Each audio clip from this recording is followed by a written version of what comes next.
Hey, what is going on, everybody? Welcome back to the Mash and Drum Whiskey Room. We are back after a week off.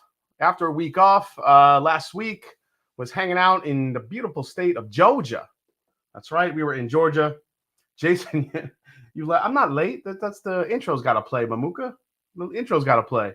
What's up, everybody? Welcome to another Whiskey Wednesday night. I'm Jason C. If you are hanging out here, before you forget, hit that like button, hit the subscribe button if you're not subscribed already. But I would imagine most of you are. So let's see, my Wednesday night ritual Mash and Drum live stream. Let's go. Yes, we are here. We are live. We are ready to go with a bunch of samples that I have graciously been the recipient of that I haven't been able to dive into. So I figured, why not get into some great samples tonight. Also, we have a few new bottles here that we're going to dive into. A bunch of different ryes here, but a couple of interesting samples we have here tonight is the Maker's Mark DNA series, which I have not had the pleasure of trying just yet, and also Eagle Rare 17 2023, graciously donated by my good buddy Nate. So yeah, we are going to have some great whiskey tonight. Also, we're going to dive in to what I experienced in Georgia when it comes to 13th Colony. Kind of put away any misconceptions or any rumors that are out there, but really this is going to be really up for you guys to decide. I could just tell you what I saw. So we'll talk about that a little bit. And yeah, we're just going to hang out, chat. Anybody that's wondering when the Blenagain finals are, it's either going to be next week or the week after. I am just trying to get Fred Minnick nailed down here for one of those dates. So keep an eye out for that. Also, on the top of the chat, we do have a link. If you feel like you want to donate a bottle or a sample set to the St. Jude fundraiser, please do. We already have 11 or 12 donations, plus the 6 or 7 bottles I'm going to be donating, including Stag 22A, a Michter's 23A, single barrel, a couple of great donations from Bardstown Bourbon Company, a Four Roses single barrel select, with just some really cool bottles this year for the fundraiser. And again, all the proceeds will go to St. Jude's, with also some proceeds going to Nationwide Children's Hospital locally here in Columbus, Ohio. So let's say hi to some of you guys in the chat. A lot of people coming in here. Let me scroll up to the top here. We have Mamuka in the house. What is going on? Oh, wait, first let me put up my little overlay here, just so you guys know you're here. Mash and Drum. It is, wow, 124.24. Very nice. Very cool. All right, let's go to, what do we have next? Loch Ness is here. What's going on, Loch Ness? Nice to see you. He says, it's been a while. Cheers. EJ is here. What is going on, EJ? Nice to see you, man. Can't wait, says Jacqueline Anthony. Let's see. William Wiley is here. Warren Smith is in the house. Joey B is here. It's a Whiskey Wednesday live stream. That's right. We got Big Vic is here. Mr. Josh Fritz. What's going on, Josh? Quentin King is here. Daniel Sutherland in the house. Russ L. C. Jackson coming in hot. Slap Shots Roadhouse. What's going on, Slap Shot? Nice to see you, bud. We have Sandeep here. Let's see. Alec. Jacqueline Anthony is here. It's my first ever Spirits Gathering. Need to learn from you all as I'm about to open a liquor store soon. Pray for me, guys. Well, Jacqueline, I think we could definitely help you out a bit. All we ask is that you don't kill people on prices. That's all whiskey drinkers want, is don't upcharge, as much as you can. Try not to upcharge bottles, if you can help it. That's all. Oh, and gals, says Jacqueline. EJ is here. What's going on, EJ? Hope MJ and Lily are doing all right. We got Sandeep Chima here. Bo's Wine Guy. Oh, there's MJ. Happy Wednesday. Nice to see you guys. Chris Buzalencia in the house. Abrod in the house. Roger Reese. Michael Speakerman. Nice to see you. There's Nathan Jurgensen. Nice to see you, man. Ben Drammond is here. Ric Flair's hair in the house. That's one of the best screen names ever. Woo! There you go. Chase Johansson. What's up? Pink Dan in the house. LFG. Steve Allen. Who Flung Dung. Nice to see you. I think it's been a while since I've seen you, buddy. Bourbon Noob is in the house. Tim Cornet. Sandeep Chima. Stephen Walt. Dave Markowski. Roy R. Does Cocktails. Cracked open the art of the Spirit Double Oaked. Another hitter. Yeah, man, we still got some of those left. So if anyone's interested, those bottles I believe are live on Shared Pour. So I don't know, Roy, if you want to go to Shared Pour and put in the or any mod, if you want to go to Shared Pour and search Master Journey and put in get the link for that double oaked, then feel free to drop it in the chat. There's plenty left. Jason, you late, man. Yeah, we saw that one. Good to have you back on, Jason. How's it going? How's it going? Micro batching is a hoax. Mash and drams. Yes, you know who this is. I do know who that is. Gino Ortego, executive producer Todd is here. Big League Bourbon. What is going on, Big Chris? Nice to see you, man. Yeah, we got a lot of good stuff. Jacqueline Anthony's here. Let's see. James Lay. Oh, we said hi to Jacqueline. OH is here. What's going on, OH? Whiskey Dude, man, a lot of people coming in here. Love this so much. All right, Richie Z, all the legends in the house tonight. So tonight I'm starting with my first sample here, which is the Jack Daniel's 150th anniversary. Now, if you guys don't know what this bottle looks like, here is the bottle. So that is the Jack Daniel's 150th anniversary. I have never had this before.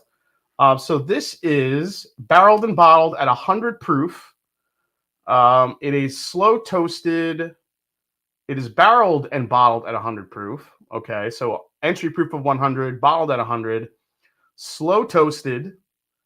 Let's see, what does it say? All of the touches and attention to detail throughout the barreling and maturing process makes Jack Daniel's worthy of a milestone celebration.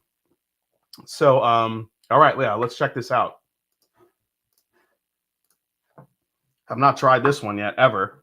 So, and if somebody sent me these samples and I don't remember who it is, I'm sorry, guys. I literally have like a menu of samples just hanging out. So, oh my gosh.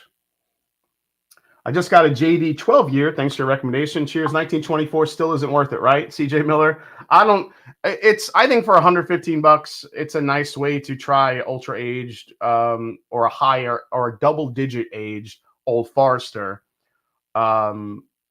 Is it still priced too high compared to the rest of the market and some of the 10 years that are out there? Absolutely. However, the only age stated products from Old Forester are Birthday Bourbon, King of Kentucky, and President's Choice. So those are your only three options, and all three of those are ridiculously hard to get. So to taste the 10-year Old Forester, let me just say this, don't overpay for it. If you could find it $115 and you love the Old Forester profile, I think it's worth picking up. But do not, I've been telling everybody, do not overpay for it. Do not pay $250 to $300 to $350 for it. It is not worth it. So, yes, but well, Alan Pulowski, it's actually a blend. It's not just 10-year early times. It's a blend of Old Forester's mash bill and the early times mash bill. So that's the blend of the distillate. So it could be both 10 years old, whatever it is, but it's a blend of those two mash bills. Yeah, actually, there's not a lot of banana on it, to be honest. So this, man, this actually smells a little bit like, yeah, this smells a little bit like Coy Hill, but without all the ethanol. Like just like rich dark brown sugar, caramel, all that stuff. $115, 10 out of 100. Old Forester or Redbreast 12 cast strength. Yeah, I'd probably go with the Redbreast cast strength, even though they're not as good as they used to be. But yeah. Let's see here. 10-year-old bananas. Yeah. Do not overpay for Traveler whiskey either. You guys saw my review on that. I've been getting a lot of questions about it, about what's in it. Again, guys, I can only go off of what I was told by the rep. I've seen a lot of crazy theories out there that it is Buffalo Trace distillate, people trying to defend it. But from what I understand from multiple sources that I've heard, it is a blend of Canadian whiskey and 1792 bourbon, which is owned by Sazerac. Technically, it's not Buffalo Trace, but it is owned by the people that own Buffalo Trace. So that's the blend. So, I mean, but I could see that whiskey just absolutely killing it in, like, I don't know, Midwest, some of the southern states. You know, folks that are really into Chris Stapleton that just want to drink something really light and smooth and easy.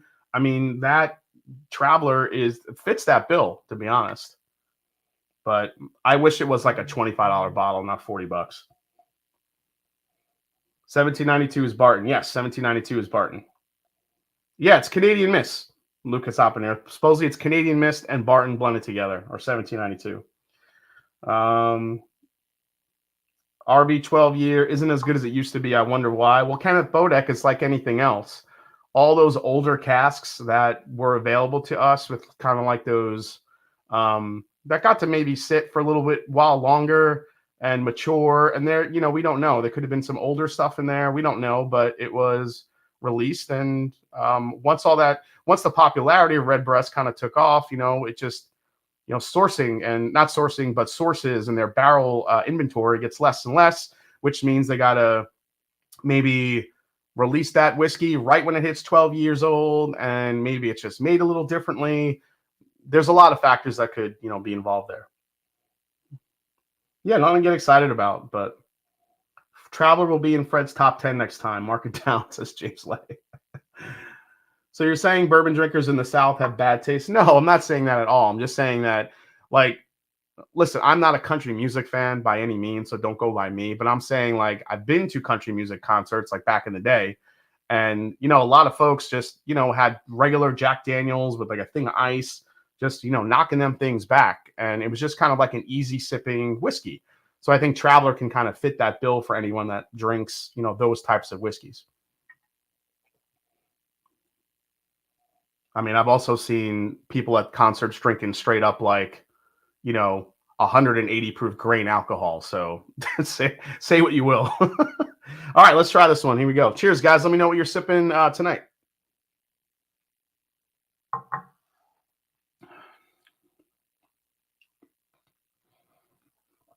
Wow, that toasted profile, that slow toasting of the oak really is prevalent. I mean, it is straight up graham cracker, but kind of like like almost like a burnt graham cracker. I mean, the brown sugar is there, but everything is kind of on like a burnt or like a semi-burnt toast type thing. I mean, but it is very rich. Hey, Fonzie, I love country music, and that Travelers is shit, says Big Vic. Drinking Lucky 7 the hold up. Woodford double oaked. Cracked is still awesome. Cast strength rye. Very nice. We have some still awesome we're going to dive into tonight. I'm very excited about. JD Single Barrel Select, obviously. Okay. Actually, he says. Sipping on some of your cream of the crop, Westland. Such a hitter. Pump for the live stream tonight. You the GOAT. Thanks, Matthew M. Appreciate that. Jimmy Copeland with the first super chat of the night, coming in with the Everclear Fund. Jimmy, you the man. Thank you, man. Hope you and your wife are doing great. Miss you. Hopefully get to see you. Hopefully get to see you guys soon at some point. Hope you're doing well, man. Thanks so much for the super chat. That's for you. Wow, I thought I was gonna break that glass right there. Let's see. Thurston Howell, remind us what you think of Willett Family Estate 4-year rye that's out now. If you've had it, thanks in advance. That is not my rye profile, Thurston. That's just me. It is too, for me, it just, I get a lot of dill on Willett, and that's me. Now, whether or not the new ones are still have like that dill note to it, I don't know, but I'm not really a big fan of the Willett rye too much. Now, you get into the higher aged Willett ryes that are very rare, hard to find, hard to try. I mean, those get into a flavor profile I much rather prefer, but the 4 years can be really just, yeah, like I said, just really dill forward to me. So not really my thing. Bardstown Fusion, Jacob's Well, 211 months old. Quentin King says, as a Southerner, SoCo 100 is the good stuff to many of my friends. No judging, but hard pass for me. SoCo 100, that's the good stuff. Jason, will you be at the New Orleans Bourbon Festival? Gino Ortega. I am trying, man. This is the 1 year I said I was going to try to get there in March. We will see. I'm trying. Buffalo Trace to start, then go and crack open a Frey Ranch straight bourbon.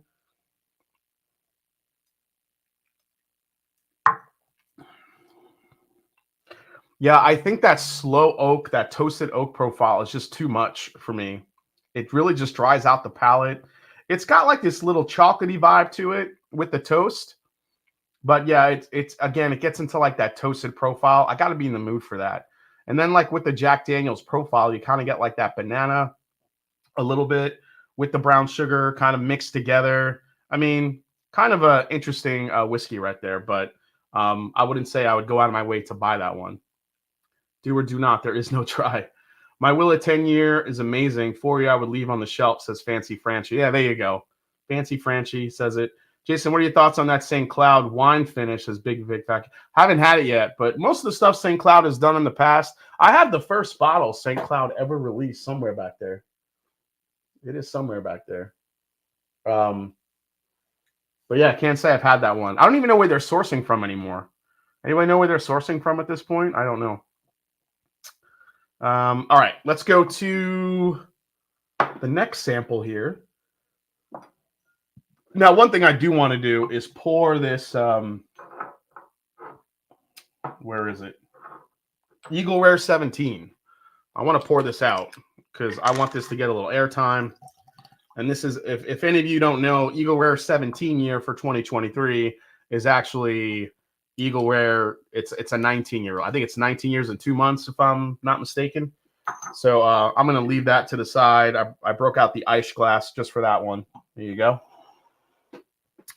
There we go. Please donate for St. Jude's Children's Hospital. Any bottles will do. Thank you, says Mamuka. Yeah, thank you, Mamuka. Yeah, we have the link at the top if you guys want to donate anything.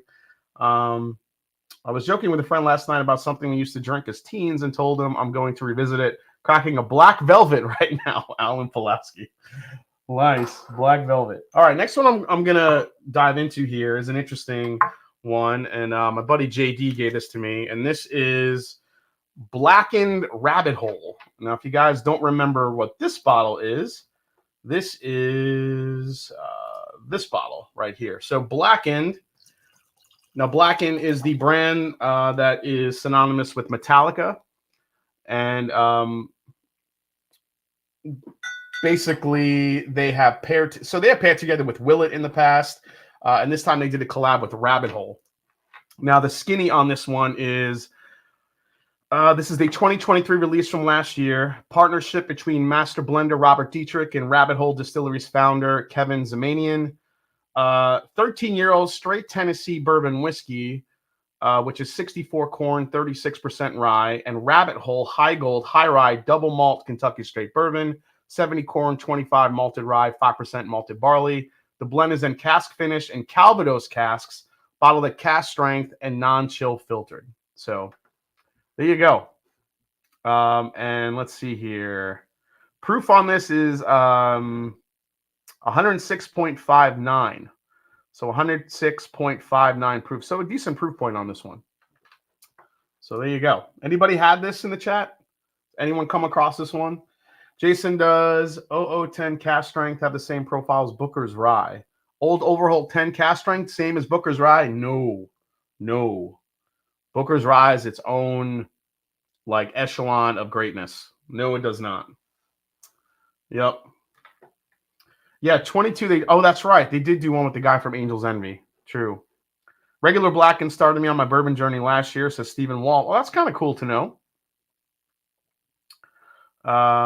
Let's see. Why do experienced whiskey drinkers prefer higher barrel proof bourbon and almost seem upset when a distiller produces a lower proof bourbon? Says Raider Nation. Raider Nation. By the way, I hope you get your coach, man. Raider Nation. I'm not sure if you want the interim head coach. I don't know why his name's escaping me right now. But you know, the former Giant that was coaching the rest of the year. I think he deserves a job. Hopefully, he gets it. I think experienced whiskey drinkers, as you go along, and this isn't the first time I've been asked this question.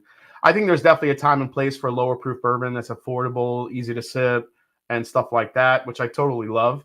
I think what bourbon drinkers get more upset with, or experienced whiskey drinkers, is if it's a low proof and a high price. Because as experienced whiskey drinkers go, we want full flavor. We want, you know, if you're going to charge us $100 or $400 or $500 for a whiskey, don't make it 90 proof or 86 proof. We want as much flavor without it being watered down coming out of the barrel that we want. So that's really, for me personally, that's where the disconnect is. If you're going to give me a lower proof bourbon, it better not be super expensive. But you know, that tends to happen depending on what the whiskey is. But I think experienced whiskey drinkers, just when you're used to having barrel proof and full proof flavor right out of the barrel or cask strength whiskey, when you go back to a 90 proofer, it just doesn't hold up, unfortunately. So there you go. That's my answer. Yep, busting out the bougie glass. Antonio Pierce, yes, Antonio Pierce. He got. Oh, did they hire him? He is the head coach. Well, that's good to know.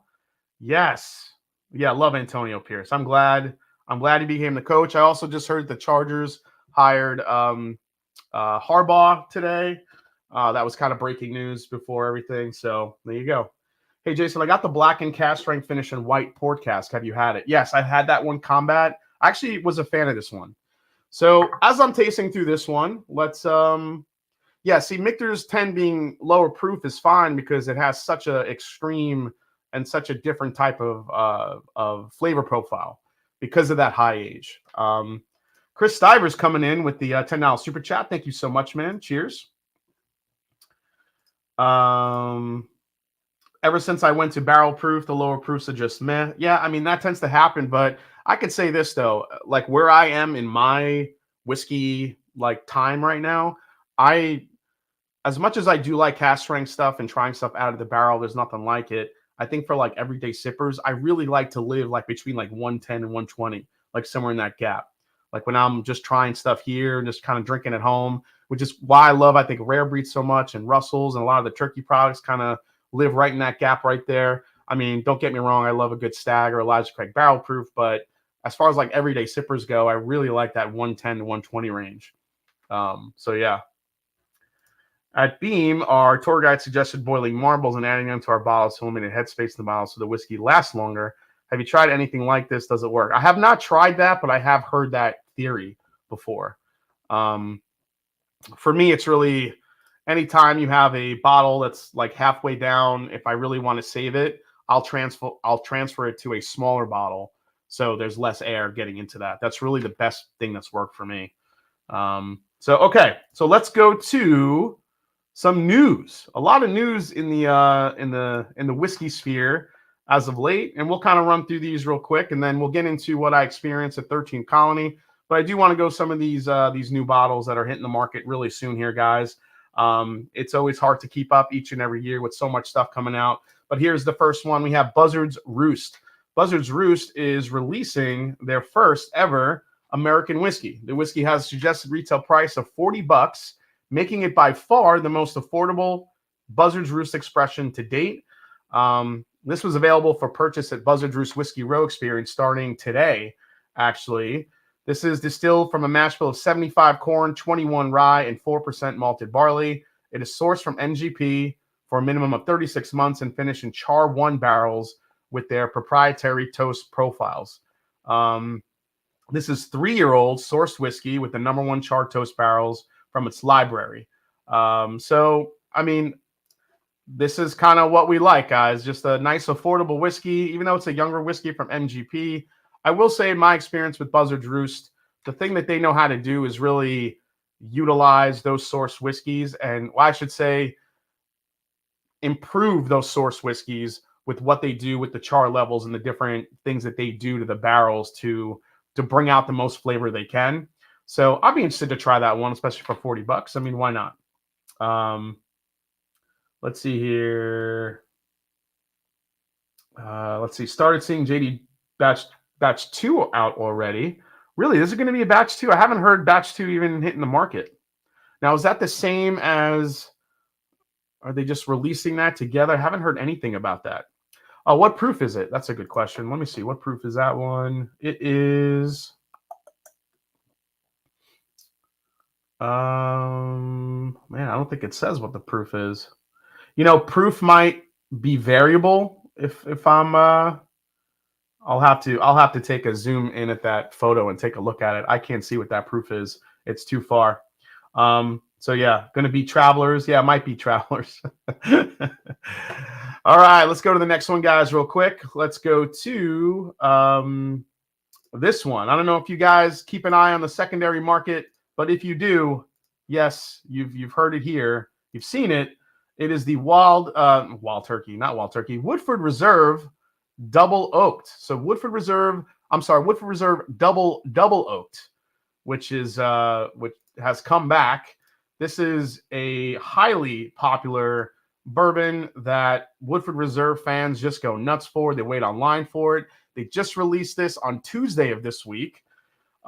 This is made by finishing Woodford's double oaked for an extra year, an additional lightly charred new oak barrel with a heavy toast. Clocks at a 90.4 proof. Suggested price of $80 for a 375 milliliter bottle. So this used to be a $50 bottle. It's now gone out to $80. So this is a $30 increase from what we saw. And I mean, what do you guys feel about that? Are you guys chasing for this one? That day I think I saw 100 posts on secondary of people that went and got that bottle and were flipping it immediately. I mean, that's how fast it happens. So I would be interested in that Woodford. 80, not interested now. Yeah, Joey P, they're all going to be 107 proof. So that's interesting, though. I gotta ask about batch 2 there. When is the ECBP A124 hitting the shelves? I don't know. I think Larceny has started to hit, but I'm not sure about the Elijah Craig barrel proof quite yet. Not chasing this one. Hey, what's up, Adam? Nice to see you. 80, but not for 375 milliliter. Zero interest. Should be a 750 milliliter for that price. Yeah. But again, that double oaked has always been kind of that special bottling. But yeah, to go from 50 to 80, that's a pretty big jump. Pretty big jump there. I totally agree. All right, let's go to the next one. And for this, we are going to, let's see, this bottle right here from Green River. Now, just before I went live, I released my review on this bottle. Now, this releases February 1st. And this is the latest bottle from Green River. This is the Green River Rye. And I actually really like this rye whiskey. It's only $35, just like everything else that they do. And I thought it was a really nice addition to the lineup. It's a 95.5 rye, but this 95.5 is all distilled, mashed, created, barreled, and bottled all at Owensboro, the Green River Owensboro, Kentucky location. So again, 95 proof, $35. I actually compared this to Baby Saz. I compared it to Old Forester. I do want to compare it to Knob Creek, the Jim Beam bonded rye. There's a bunch of others you can compare it to. There's so many good ryes on the market, but it's a very fruit forward rye whiskey, which I think was really good for the experience. It wasn't really too spearminty. I was getting like this crazy strawberry bubblegum note in it, which really surprised me. But as it opened up, it kind of turned into more of like a citrus type of rye whiskey. So I definitely like that a lot. Let's go to and again, another $35 bottle in today's market. Like, thank you, Green River, for listening. That's awesome. Let's talk about this guy, New Riff. For the first time in 10 years, New Riff has named their first master distiller. Right ahead of their 10th year anniversary, Brian Sprance received a title bump and is now master distiller. This marks a historical first for the Kentucky whiskey brand. Sprance is the first master distiller in New Riff's 10-year lifespan. He comes from a brewing background, entered the beverage business at 21. He was a delivery driver, and he worked his way up to become a brewer. And now, look, he's master distiller at New Riff. He was scouted by New Riff's consulting master distiller Larry Ebersold shortly before the brand was founded in 2014. So congratulations to Mr. Sprance, to Brian. Yeah, cheers, man. Keep making some good whiskey. Love it. All right, here's the next story we got coming up, and I'm not really that excited about this one. I don't know. I think I'm out on a lot of these releases from this distillery, and we're going to talk about Angel's Envy right here. So Angel's Envy has released the Elusive Cellar Collection whiskey series, showcasing 3 different fortified wine finishes.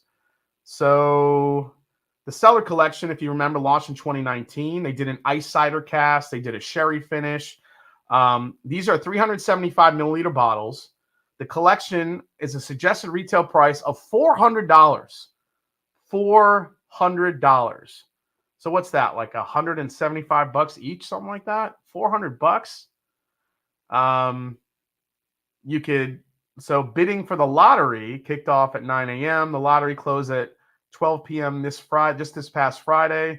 We have a Angel's Envy Kentucky Straight Bourbon finished in Oloroso sherry casks. The first one was a tawny, oh no, I'm sorry, that was a port.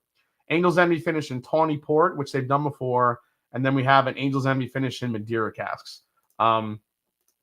Yeah, I mean, that just doesn't do anything for me. I don't know. I'm just, something about Angel's Envy, I just can't get on board with it. I did like the rye this year. I did dig the rye, but their bourbon, when it's finished and some of that stuff, I just can't get on board with it. Especially for those prices, like $400 for 375 milliliter bottles. And we're complaining about Woodford Double Oak being $80 per bottle. Like, think about the disparity. That's craziness. $133 each. Yeah, Angels are envious of better bourbons. Yeah, hard pass. Yeah, I don't know, man. I just can't get on board with that at all. All right, so this is the blackened, which is finished in the what I say it was Calvados cast. So Calvados is like an apple brandy, basically. Yeah, they're not using very old whiskey. They're super proud of it, says Odyssey Rider. Yeah, I don't know. I just can't get, 375 milliliter. Yeah, I don't know.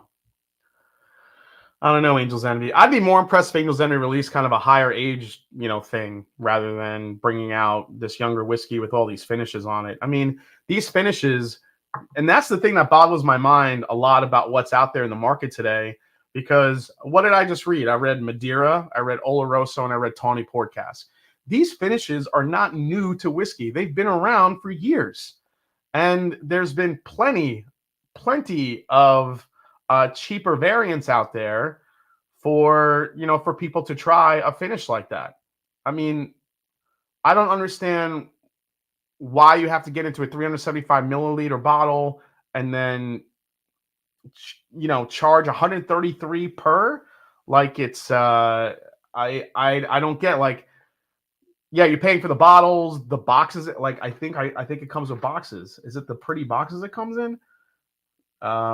Yeah, it looks like it comes in a box there for the collection. I mean, that's cool. Listen, Angel's Envy has beautiful packaging, beautiful marketing. I get all that, but I'm sorry, you can't. Maybe their market has kind of switched to what, has switched to more of a higher end buyer, maybe somebody that, they're looking for, kind of like the country club scene or something like that. I don't really know how to even gauge that, because it's, again, you have so many distillers that have done these finishes for years that are offering bottles for way less than $100 for 750 milliliter bottles or 700 milliliters. And now you want people to pay over $100 for 375 for a finished whiskey that's been done before. Like, to me, it's just tone deaf to me. Like, I don't get it. I don't understand it. So, but I think this is just gonna be a pattern we're just gonna keep seeing with some distillers, unfortunately. So,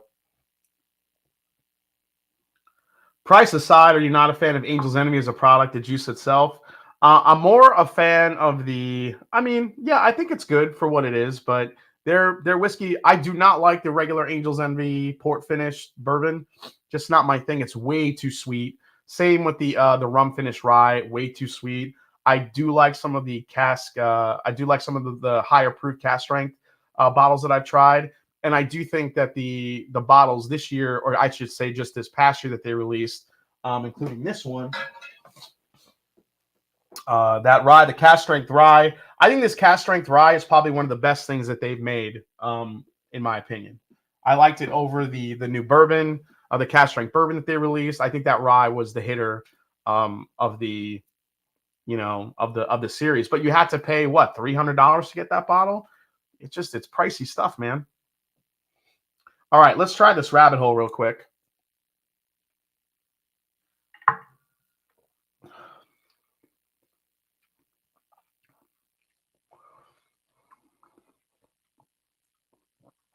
All right, one thing it has is great spice from front to back. Great spice, front of the palate, back of the palate. It definitely tingles all around the sides of your tongue. It kind of grips on, and then that's where you get that Calvados finish a little bit. Get a little bit of like that apple, like a little bit of like that apple. Yeah, a little bit of that apple flavor, like apple cinnamon. Yeah, apple cinnamon's coming in heavy here with this glass.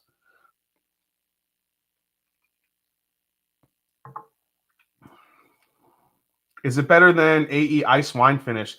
Yeah, Big Vic. I think that cask strength is way better than the Ice Wine Finish. The Ice Wine Finish was good. I think it was unique. At least it was a unique finish. And even that bottle was $250. So when it came out, and again, those prices have even gone up from when that came out because this one was higher than that one. So there you go. Where are those store pick cask? Well, that's the thing. The cask strength store picks are, they have to be done by a store, and there was a bunch floating around when they first started. I'm not sure how prevalent they are now, but yeah. And even like for the Master Journey Whiskey Club, when I asked the group, would you want an Angel's Envy pick? The interest isn't really that high. So, let's see here. 428 in the chat. Thank you guys so much for hanging out tonight. Please hit that like button. I'm going to take a couple more sips of this one. Let's get into the next story here because we're catching up on a couple weeks of news here, guys. Let's talk about this bottle right here, Redwood Empire. Very excited about this one. This is a bottle we saw the labels for on Coming Whiskey, and it looks like they're about ready to release this bottle. This is, I believe, their first single malt. Let me see here. Yes, Redwood Empire kicks off new small lot series with 2 whiskeys, including the California Distillery's first single malt. This is called the Foggy Burl Single Malt Whiskey. This is, let's see, the first single malt whiskey to come from Redwood Empire. Foggy Burl is a blend of 27 barrels with 27 unique malt mash bills, according to the distillery, which said to have been quietly laying down a barrel of single malt each quarter for the past 7 years. This is a suggested retail price of $100. Being a brewer before a distiller, I have an appreciation for the large variety of malts available and love to rotate in different types for all of our recipes, says Redwood Empire Master Distiller Jeff Duckhorn.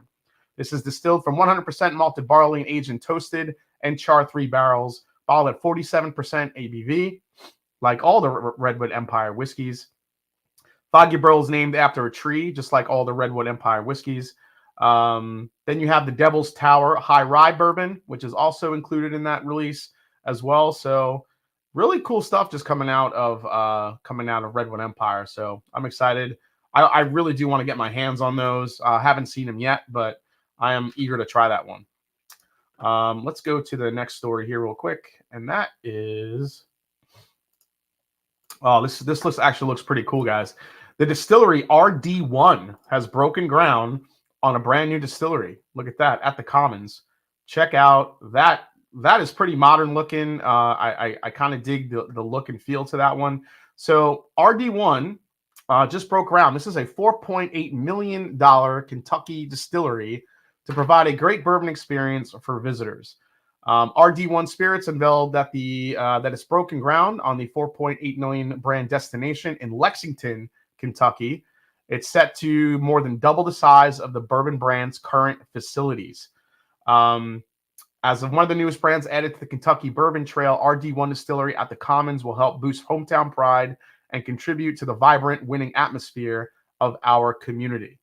A new 800-gallon pot still is the crux of the facilities, complete with an additional 175-gallon pot still, 750-gallon fermenter, and a 1,000-gallon mash cooker. Kentucky Governor Andrew Beshear announced that the $521,000 in incentives were approved for the project from the Kentucky Tourism Development Finance Authority. So congratulations to RD1 Spirits. I think that's great news. I actually really love what they're doing. I just wish I could find their whiskey a little bit more easier. I think when next time I head to Kentucky, I got to pick up some of those bottles. So, and then last but not least, guys, we have a new label that popped up on TTB, and that is the Ben Holiday 7-year Missouri bourbon. Now, it looks like this one is, now let me see here. Now, basically, they used to all say 6. So if I kind of show you this bottle here. So that's one of the other bottles. That's the 6-year. And then you have this one, which is the 7-year. So it looks like they're going up a year. And I love when distillers do that. Especially the smaller ones, when it's like, okay, we've had the 6-year for a while. Let's release one at 7 years old. Does that mean the next year we'll see an 8-year, and we'll just keep getting these different age whiskeys as the years pass? I'm not saying everything has to keep going up and up, but it might be kind of cool to like try different years from a whiskey, especially a newer distillery, and figure out like which one do we think, or which one do the drinkers think is actually the best, like lands on the best flavor profile at that specific age. So I love what they do, Ben Holiday. Absolutely. Hey, Paul is here from 13th Century Whiskeys. What's up, Paul? We will get into your whiskey here in a little bit. Thanks for stopping in, man. They removed the age statement from the 6-year bottle. I thought. Oh, maybe. Jason, have you had any of the Ben Holiday's Ancient Caves? No, Tara, have not. I spoke about that one on my bourbon release calendar for 2024, but I know they're 375 milliliter bottles, but I have not seen them or tasted them. I would imagine those are going to be exclusive to Missouri. Are they releasing in the wild? I don't know.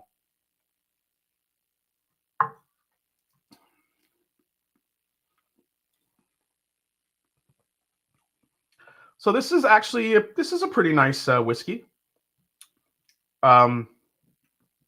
I can't say it's not like mind blowing or anything. This is a nice sweet whiskey, but the thing that makes it is the spice, and the Calvados cask does not take over. So that's always my fear with Calvados finishes, is that it will really take over and it just will taste like all like apples. So I really do dig this one. Let's see. By the way, Jason, do you have us down for a bottle for your fundraiser, Spirited Life? If you haven't, click the link in the top of the chat, Spirited Life. Please do. Thank you, Vasco's. There's a link pinned at the top, and you can just fill out that form and let me know what you want to donate. It just is easier for me to keep track of everything and who's donating what. So yeah, Ancient Cave is only at the distillery. That's what I thought, Dan. Thank you so much. Sparty on bourbon. That's a ringing endorsement. Yeah, I mean, yeah, it's a solid bourbon. I wouldn't like go out of my way to buy this one, but as far as like Calvados finishes go, probably one of the better ones I've had.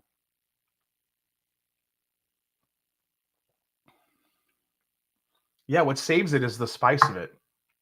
If it didn't have that spice, if it was just kind of flat and sweet, I wouldn't like it. But this, I think having that rye whiskey in there gives it a really nice heft and really nice spice to it. Yeah, I would actually say that out of all the Calvados finished whiskeys I've had, that's probably the best one. So I wouldn't pay over retail for that bottle, but I do. I kind of dig it. I kind of dig that one.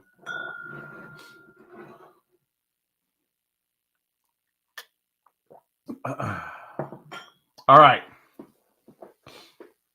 Let's get into what I saw at 13 Colony. I know a lot of people were asking me. So Master Journey Whiskey Club, I just went down there to Americus, Georgia, to pick a barrel of their rye whiskey. That's they utilize French oak in their rye whiskey, and was able to kind of experience the distillery and what went on. Now, look, I'm going to tell you exactly what I saw, or I'm going to tell you what I experienced, what I heard from Max, the owner, his wife Danielle, the master distiller Graham Arthur, and his wife. It's a very much a family operation there, which is kind of cool to see. I can tell you exactly what he told us, what he showed us, and honestly, I don't care what anybody thinks. You can form your own opinion based on what you believe or you don't believe, because I feel like people have made up their minds already on 13th Colony. So this is kind of what the experience was. So we want the dirt. So I'll say this. So I'm going to show some photos here from the experience. So this is their warehouse. Now you could see how far back it goes. This is a tin warehouse. This is metal. It's a metal warehouse in the southern part of Georgia, where it gets to over 100 degrees and a lot of the time. I mean, it's really hot down there. The coolest part of the warehouse is all the way in that back area, where actually that part of the warehouse is actually somewhat underground. Now, even though it's underground, it still gets really, really hot. So when you kind of factor in the tin warehouses, you kind of factor in the metal warehouse and where it's located, it's not really that hard to believe why their whiskey gets so dark. But let me start here first. When we first arrived and we talked to Max and Danielle, Max is one of the owners. Danielle is his wife that does marketing. Max kind of addressed everything immediately up front. So he kind of jumped ahead of us and just said, look, when they first started, way back when, 15 years ago, it's been 15 years that 13 Colony has been making whiskey. I think a lot of people forget that as well. It's been 15 years. So when they first started, so Max's father, who was an investor, very savvy investor, said, a lot of people are getting into whiskey. Why don't we buy some barrels, let them sit and see what happens, kind of as an investment. So they bought barrels from another Georgia distillery. Now, they didn't tell us what the distillery was, but I have a feeling it's the same Georgia distillery that Bardstown Bourbon Company utilized in their Discovery series that is no longer, an up and running distillery.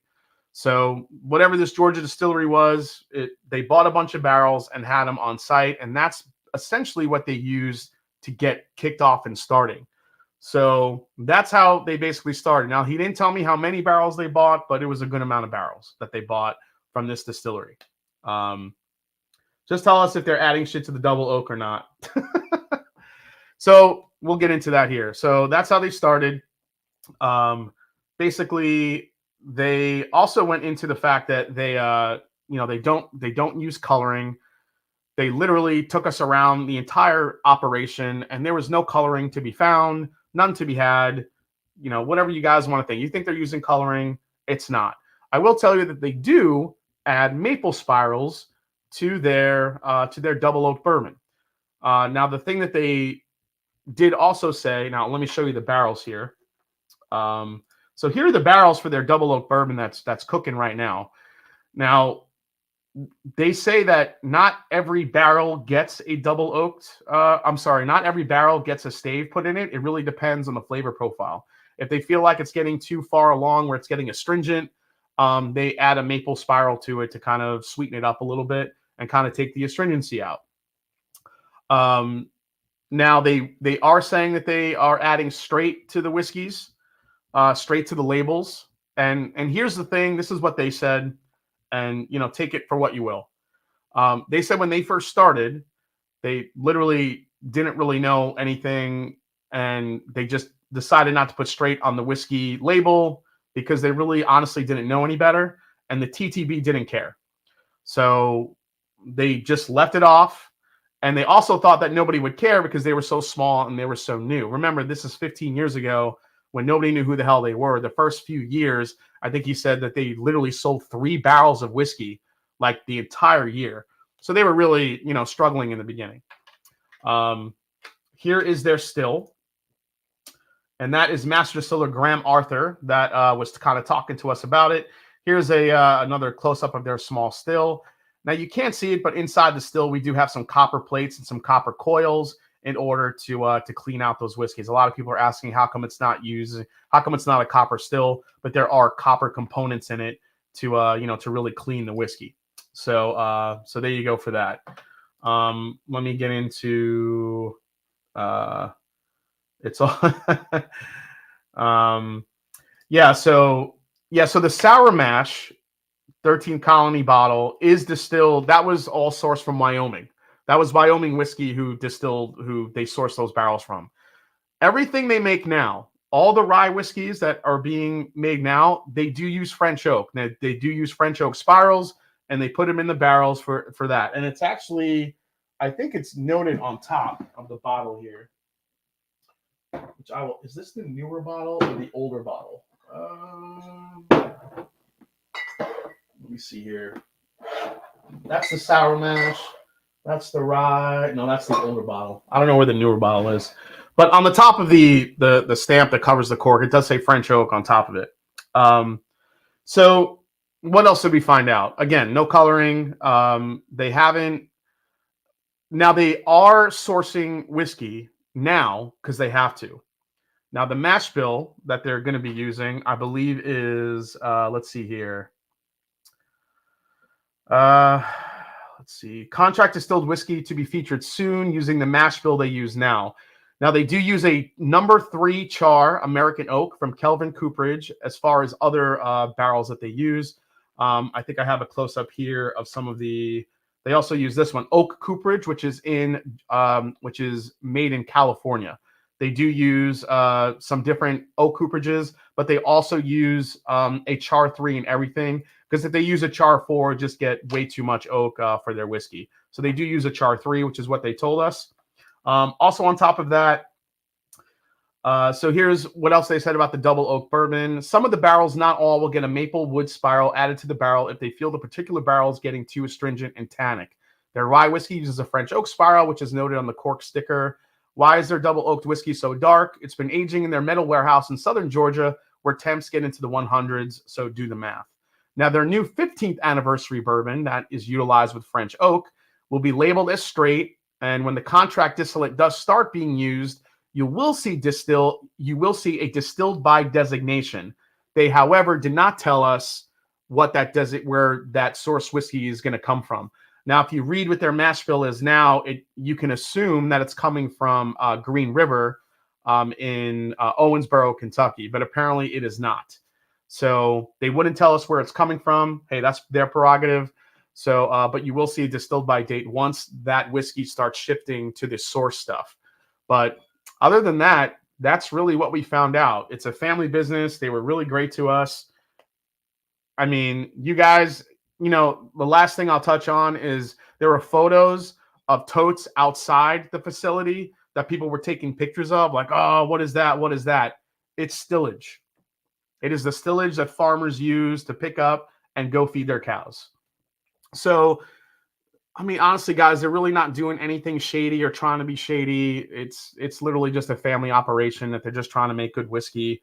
And I think the fact that they got dragged for all this is a little bit crazy. And I think they just got dragged because their whiskey was so popular and it was getting whiskey of the year and all that other stuff. So now, if you want to believe me or what they told me, that's fine. If you don't, then that's your prerogative as well. I'm not here to tell you that you should believe me or you should believe them or yes or no. I can only tell you what we experienced. It was an absolutely fantastic experience. They were really good to us.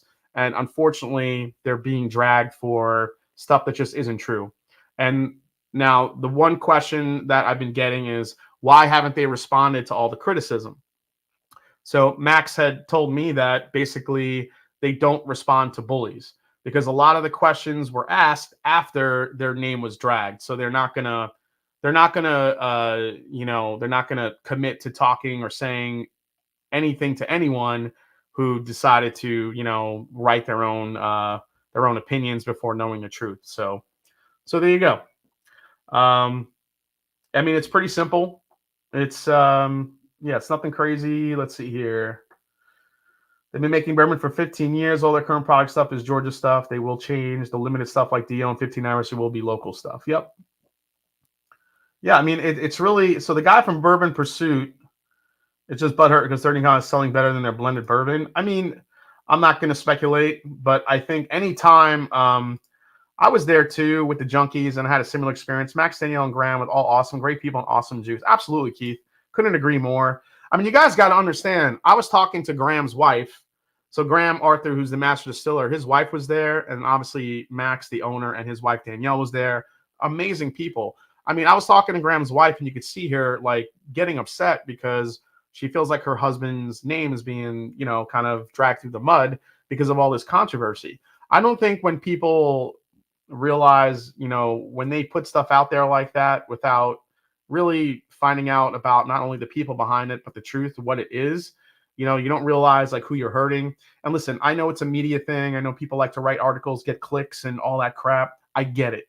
But when you see the people behind it and what they're just trying to make, and obviously all this popularity came at them out of nowhere. Like they went from selling 3 barrels a year, 7 barrels a year to now just exploding.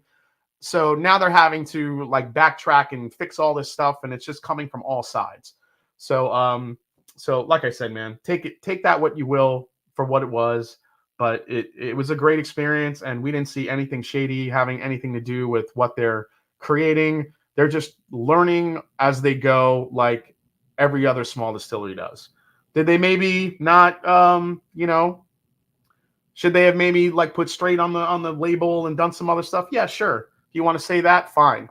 And they don't shy away from that either. However, they are trying to fix everything, and they're trying to make things right so people kind of get off their ass, and I get it. But when it comes to like their good whiskey, I mean, it's good shit. And the rye whiskey that we picked is killer. It's a 9-year, almost 9-year, 131 proof rye whiskey single barrel that tasted like a freaking cannoli. It was delicious. So yeah, there you go. And on top of that, they gifted me a bottle of their double oak bourbon, batch 2, signed by Graham Arthur, the master distiller. So, and I did not ask for this. They gifted this to me, and that just kind of shows their generosity as well. So, but yeah, so there you go. That is what I found out. Between this and the ECBP laser codes, I feel like it's the most bickering I've seen between whiskey enthusiasts. Appreciate the insight. They're learning and adjusting. Not sure there is much that we can ask for beyond that. Exactly. Yeah.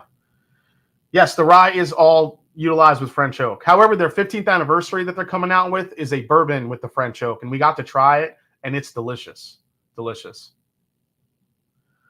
So can I call it a bourbon if I make it in Guam since it's a territory? JAC? No, can't do that. Don't forget the cannolis. Mo bourbon for me. Yeah, straight up cannoli. Brian Mackey, what's all the comments about Bourbon Pursuit all about? I'm not gonna get into all that. I respect Ryan and Kenny, and whatever their opinions were, that's fine. But that's not what I experienced when I was there. Have you ever tasted the Pappy? I have tasted the Pappy. My favorite Pappy is Pappy 15. 20 and 23, I think they're overrated, but Pappy 15 is pretty damn good. Yeah, 15th anniversary is stupid amazing. Let's see here. Yeah, I mean, it's just a lot of just all the turmoil that was surrounding them. And then the next day we went to ASW in Atlanta and picked 2 ridiculously good barrels there too. So it was a good weekend for the Mash and Journey Whiskey Club. All right, let's get into some more samples here. I want to try these Maker's DNA series. That's what's next. The Maker's DNA series. We're going to try these next here. Now, I know I got these. These were sent to me by my good friend, Jeffrey Wack. I do remember him sending me these. And let me go in proof order here. So I think there were 4, but I only have 3 of them. I wanted to buy these so bad when I was at the distillery, but it was all, I think for all the bottles, it was, I think they wanted like $400 or $500 for them or something crazy. It was pretty nuts. So yeah, guys, all I could say is 13 Colony in conclusion, great people, just trying to make great whiskey, learning as they go along. Have they had some trip ups? Absolutely. But you can't deny how great those people are. And, it just sucks that they have to go through that. And if you guys choose not to drink it, or if anybody else doesn't want to drink their stuff or buy their stuff because you feel like they're being shady, that's fine too. More for me. So, hey, Jeffrey Wack, it is perfect timing. So, this, let me see. So I kind of threw this up here. So this is the Maker's Mark DNA project. Basically what they did was they tried different, they put Maker's Mark into barrels at different entry proofs to kind of see what it would do to the whiskey. So what I have here, they're all 8 years old. And what I have is 117.1 proof. So we're going to try that one first. And that one, let's see here.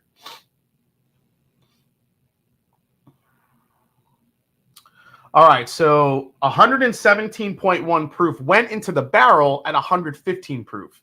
So that's what the DNA looks like. So so let's see what we get here. Have never tried these and just been looking forward to trying this. Wasn't this a 2022 thing with the makers? Yeah, it was. They did this last year, but are these still available? Which laser code? You guys are killing me. Screen share. You know what? I'll throw the photo up here of the of this bottle, so you can see what one of them looks like. Let me.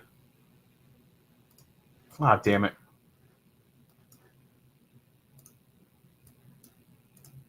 Sorry, guys. I have to change the file type for this.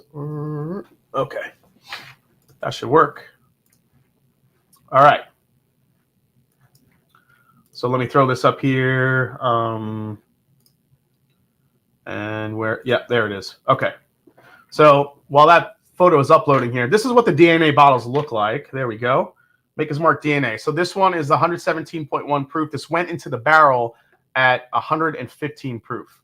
So that's what they look like. If nobody has seen them before, there you go. Okay, let me get back to the comments here. Okay.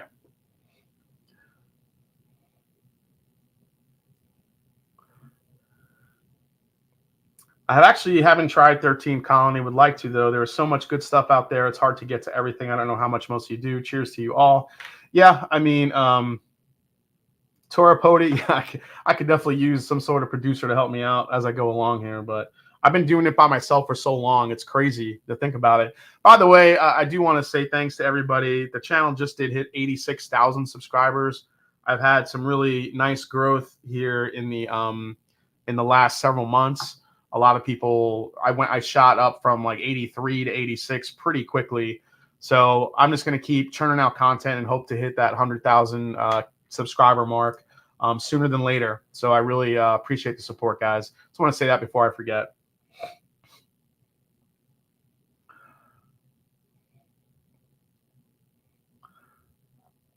I managed to get all three of these DNAs for $200. Really, Jeffrey? Damn, dude.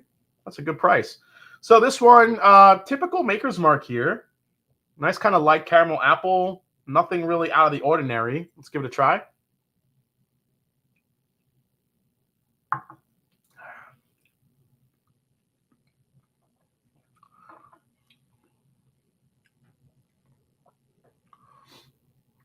Wow, again, this really brings a ton of apple, ton of cinnamon to the party here. And guys, while I'm tasting these, if you have any other questions, please throw them in the chat. Jacqueline Anthony's here. Jacqueline, Jacqueline, were you the one opening up the store? I forgot.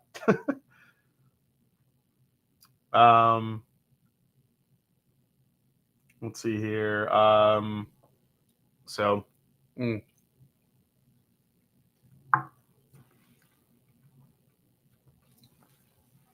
It's got that bitter finish that is killing it.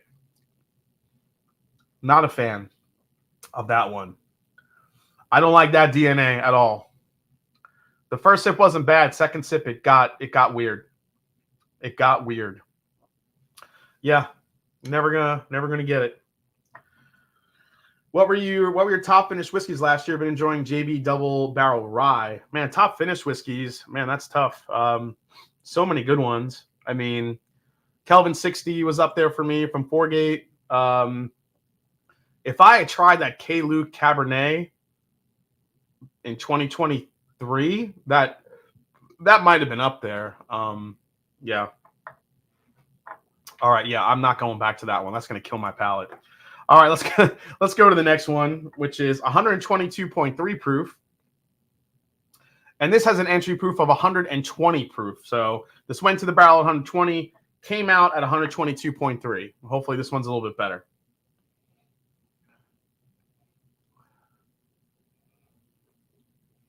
Wow, interestingly enough, this smells a lot better. This is a little bit more concentrated, a little bit more of like a butterscotchy note, which I dig.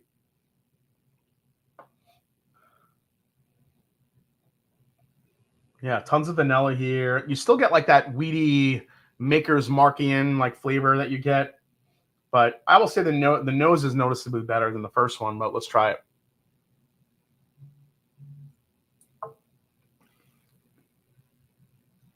Oh yeah, palate's way better. Yeah.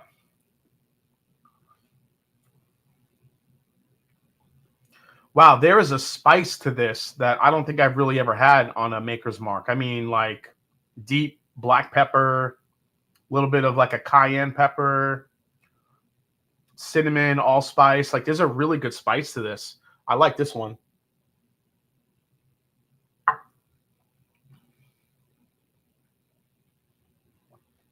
It still has that little bit of a grassy bitterness on the back end, but not nearly as much as that one does. Yeah, that one is definitely better. Let's go to the 125 proof one. Now, this had an entry proof of 125, and it came out of the barrel at 125.4. So, not too much barrel influence here, but let's see. Easily the best nose. Oh. This is completely different than the other two. The other two are kind of lightly giving you specific notes, but this one is just an absolute beast.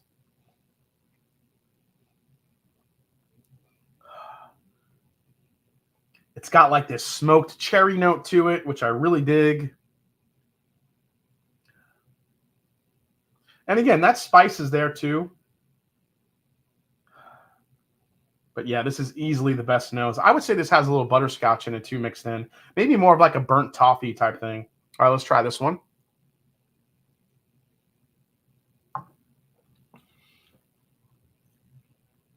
Oh yeah, easily the best. Now, I don't know if it's because of the high proof. I mean, it could be. But the lower proof was bringing out those grassy notes that I do not like in Maker's Mark, whereas the higher proof, I think, hides them a little bit more. You get more concentrated sweetness to it. You don't really get like that weedy, like weirdness, like vibe that you get. Yeah, this one is easily the best one.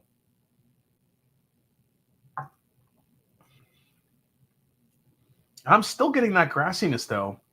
I don't know, man. All three of them, not really digging it. Maybe let's see here. I'm gonna blend them. I'm gonna make one big DNA strand. That's what I'm gonna call the DNA strand here, guys. Okay. Let's see what we got here.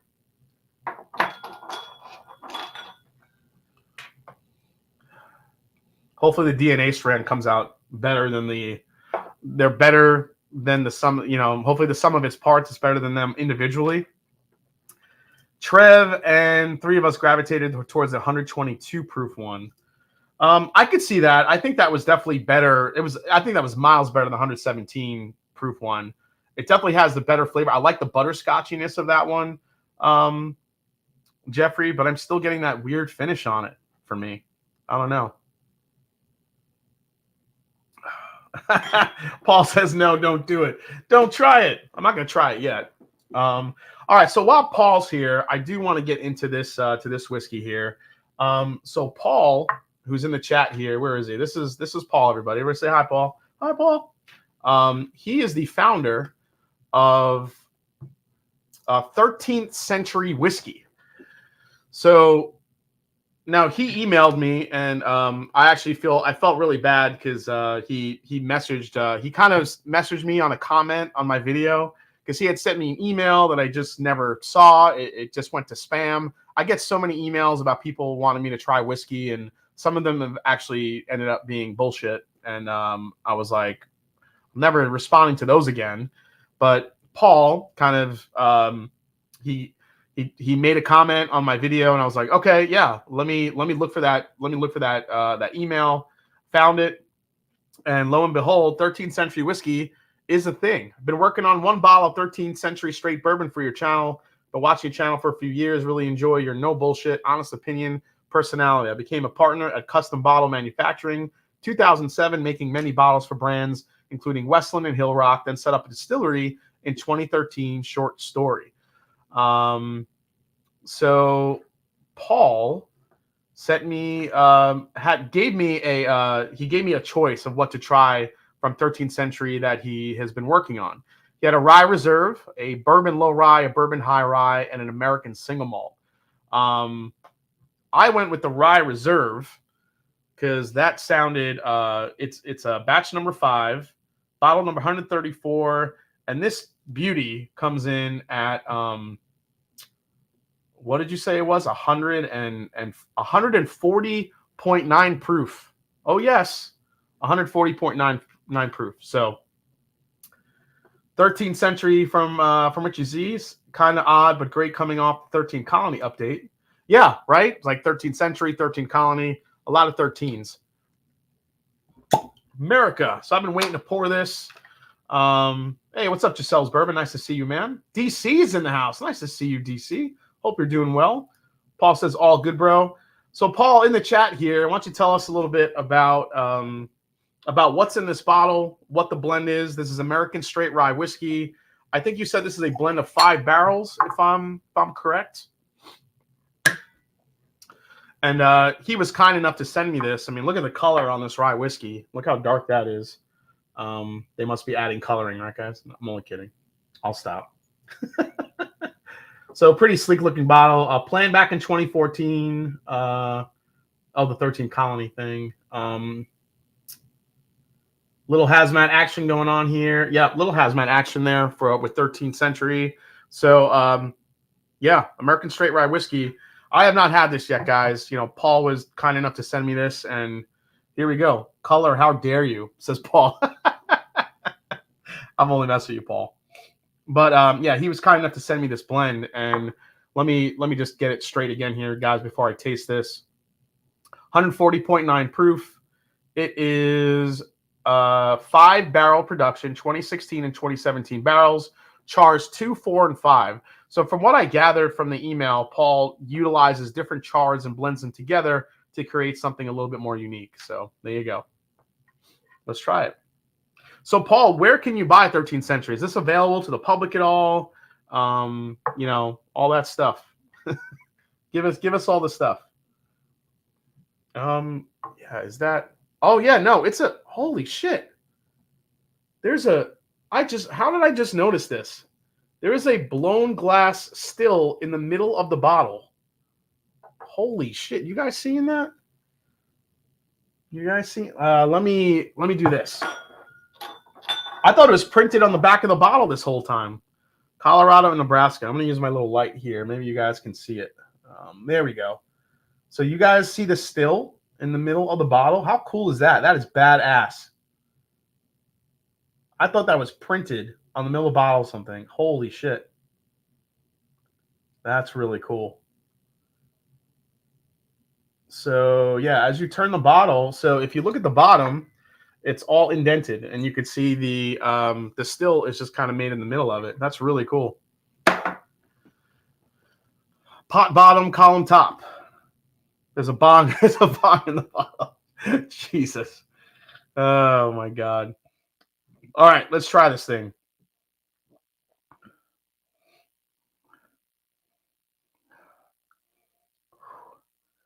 Oh man, that is sweet. You get the rye spice. Man, there's some rich brown sugars here.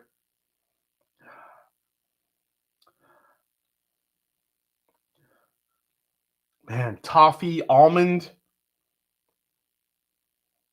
A slight hint of like a coffee bean. This thing's crazy. Yeah, I like that nose a lot. It's got a really nice mix of like light and dark flavors, which is kind of what you want. So let's give this one a try.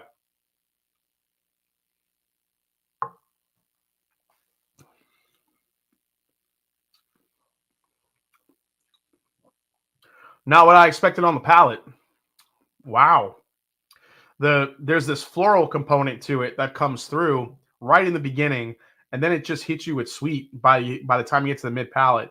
And for this to be 140 proof, a little bit over, doesn't drink that way. Unless my palate's just messed up from the DNA series right now.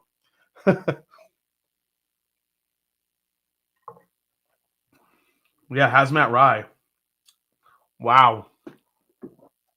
So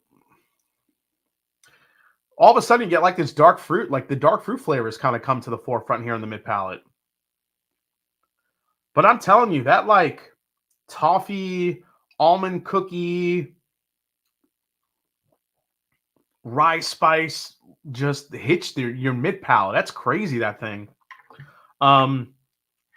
Yeah, this is a super layered rye whiskey. That's really good. I could see how the use of different char levels could really kind of mess with the flavor profile. Because if you look at, we were talking about Buzzard's Roost earlier and how they use different char levels to bring out different components in the whiskey. Now, when you're blending char levels together, I mean, we've seen that with some double oaked, but when you're kind of going through 1, 2, 3, 4, 5 and kind of utilizing those char levels to make something more interesting, wow.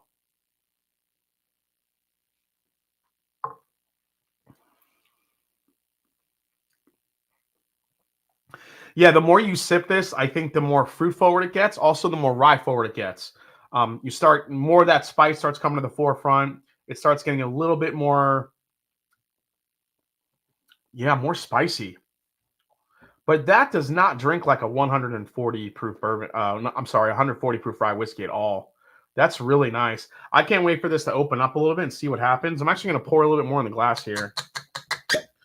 But Paul, yeah, thank you so much for sending that along. This is really delicious. It's not only delicious, but it's also unique, which is, I think, what I want personally. It's not just, another rye whiskey at a high proof point.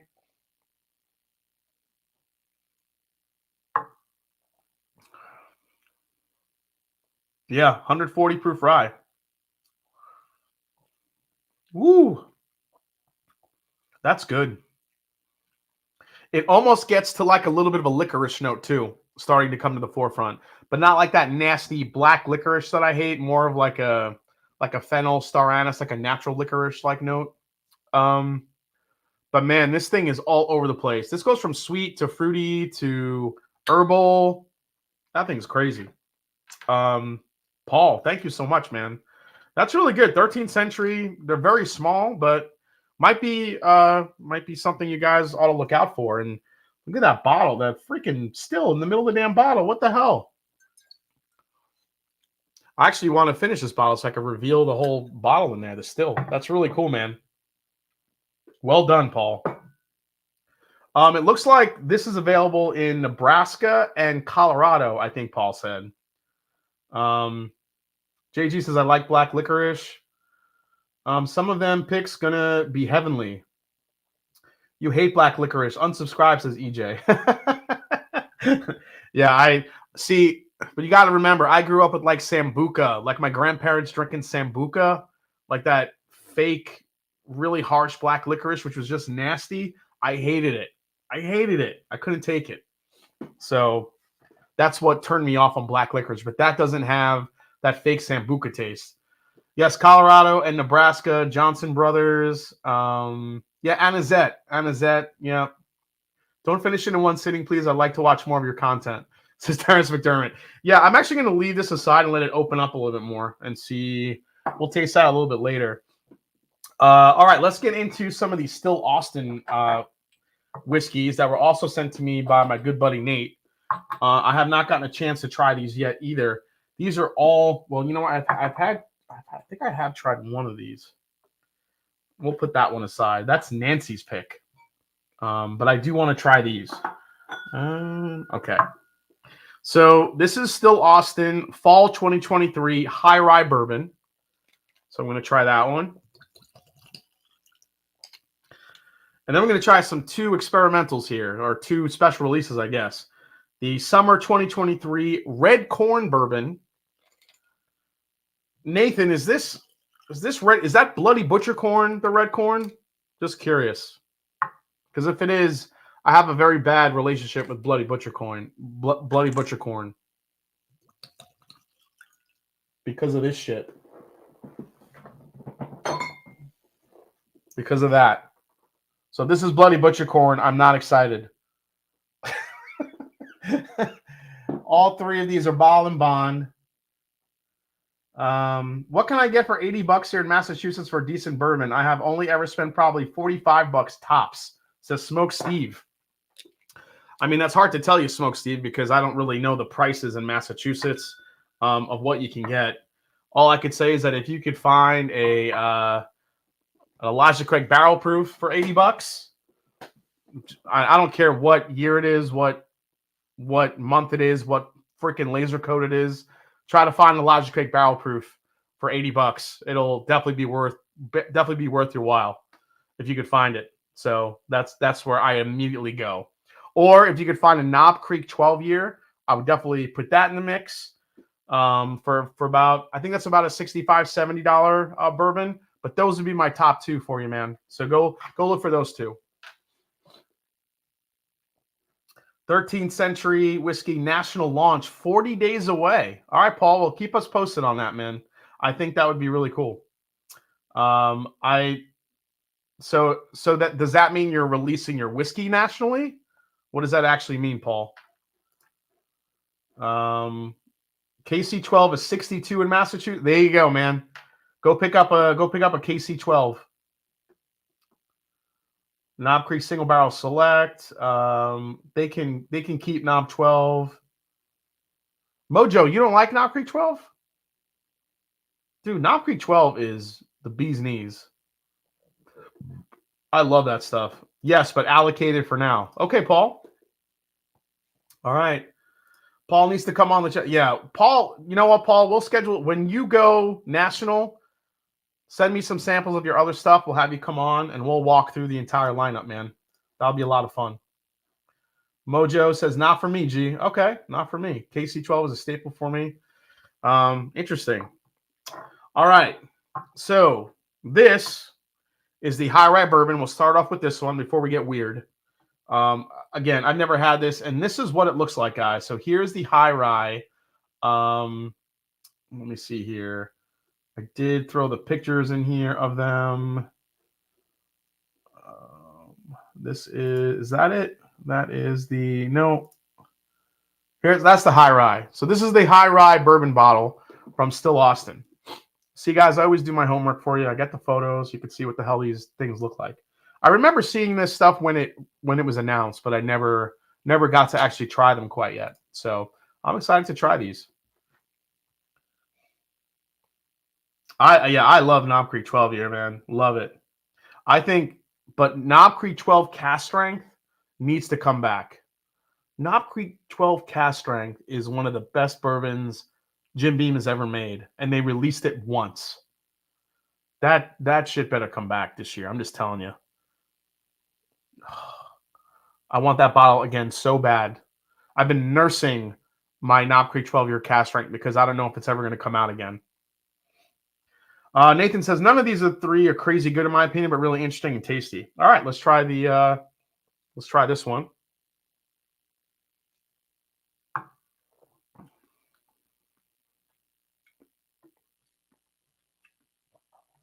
Yeah, the high rye, you could taste the rye in it, but it has this very nice, delicate sweetness to it that, and again, Still Austin has a way of making Texas whiskey without you knowing that it's Texas whiskey. Texas whiskey, for a lot of people, has this really weird, woody, I'm not going to say barnyard, that's not really the way to say it, but a woody, astringent, like oak type note to it. And Still Austin, because of Nancy Fraley, I think, just really finds a nice way to avoid it. Knob Creek tastes like floor peanut, says Mojo. Yeah, some of them do. I'll give you that, man. Hey, what's up? Big League Bourbon's here. Oh, I said hi to you earlier. Justin Jenkins says, still have a backup KC12 in the bunker. No one bought them at local Kroger when they released. Yep, there you go. So if any of you guys watched my upcoming bourbon release calendar for 2024, is there anything in there that you guys saw that you're excited about? let me know in the chat. Sound off. Would love to kind of get your feedback. A lot of people in the chat liked my my request for decanters to come back. A lot of people like the idea of the Knob Creek 12-year cast strength coming back. Some people like the Michter's American Whiskey at cast strength to be released. So what were some of the releases that you guys enjoyed or that you wanted to see, that you're excited about? Let's see here. Yes, Aaron. If you want floor peanuts, it's Old Tub. Old Tub is literally floor peanuts. Yes, decanters, please. You guys, everyone's on board for the decanters. Could you imagine how cool the decanters could look this year? Like the technology that we have now to make decanters, how cool they would look. And as I said in the video, I don't care if you have 86 proof bourbon in them. I don't care. Just give me a really cool decanter, especially if you're like Wild Turkey, if you're Jim Beam. Yes, bring back the train decanters. I'll buy the whole set. I swear. Oh, man. Hey, Jason, I missed the stream last night. Drop date on the 13th Colony. It looks like late February, James. Late February. Need more trains. They should, right? Like, I feel like that would be pretty cool to bring back the train decanters. For sure. I mean, why not? I think that should happen. So real quick, just content-wise, guys, I'm gonna make a very conscious effort this year to, I'm not gonna say re-review, but review stuff that's way more available on the shelves, because I'm probably like you, I'm just really sick of a lot of the all the special releases that come out. If I'll say this, if there's a special release that you guys want me to review, and if you have it, I'll probably get a sample more than likely, unless it's something I'm really interested in, I want to buy myself. But I think more now than ever, I feel like the consumer needs to know how good some of these bourbons are available that are available on the shelf and that are just sitting there collecting dust.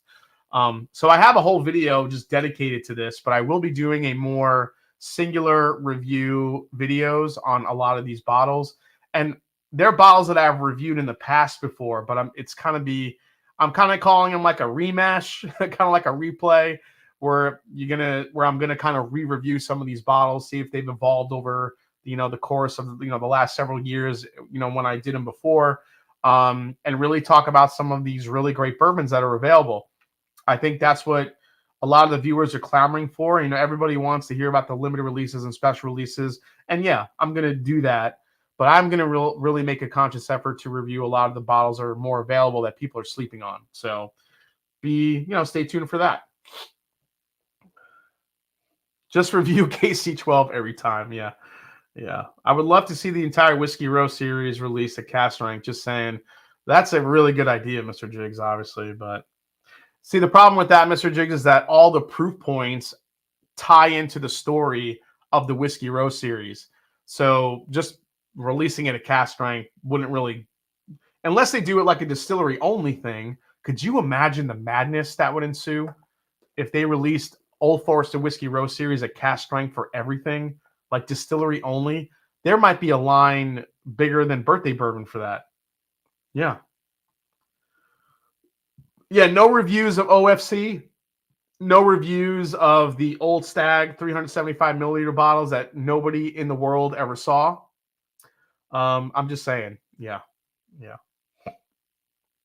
Jason, make a Jordan sneaker decanter. Don't even fill it. People will buy it. It's a really good idea. Yeah. I'd be interested to hear how standard releases now compares to those from years ago. And Terrence, that's the idea. The idea is to try some whiskeys that have released that are on the shelf now. And if I still have the bottles from way back when, I'll break them out and I'll compare them. I could tell you Old Forester 1920 is way different than it is now. So I might just do a video on that. I think that video has been done, but I feel like it's more prevalent now than it's ever been as far as the differences go.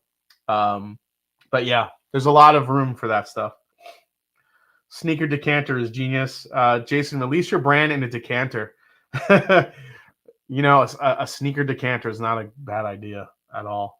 I couldn't use Nike though, because I would need rights to that. Bill Mills Old Tub is definitely very peanut forward. So this high rye still Austin. It's good. I'm not really getting the high rye aspect of it on the, as far as spice goes, but I am tasting a little bit more of a rye note that's a little bit more rye forward. The rye bread type aspect of it, kind of like a burnt toast characteristic. But I mean, it is sweet. But again, yeah, this is coming off really easy. So let's get into the red corn bourbon. This one scares the hell out of me. And this is what the red corn bourbon looks like. So red corn bourbon. Yeah, that's it from Still Austin, guys. This is what we're trying right now. Let's my experience with red corn is when you're talking about corn varietals, we're gonna get really nerdy here, guys. But when you talk about corn varietals, yellow corn, which is what they primarily use to make bourbon, has a lot more has less starch, and obviously that helps in kind of converting those converting into those sugars to make a really sweet product. Red corn, however, has more starch in it, which gives it a little bit more of a nuttier profile, and sometimes is harder to work with and harder to distill.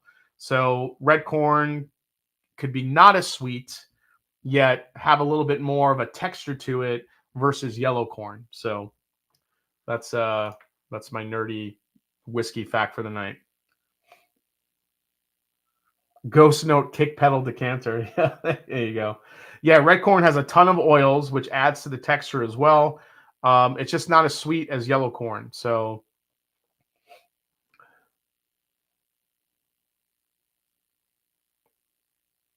John Redcorn was the man. Do you have the blue corn? Yeah, I have the blue corn right here.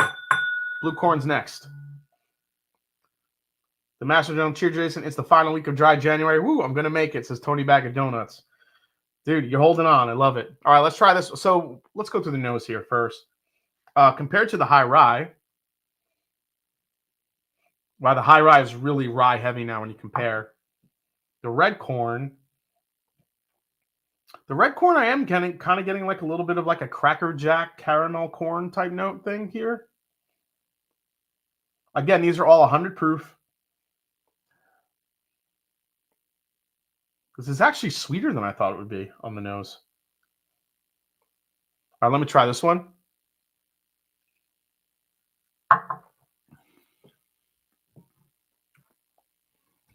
Oh, that's different. That almost comes off finished. Yeah, Nathan, that comes off like a finished bourbon. It's very fruit forward. I did not expect that. Let me double check that.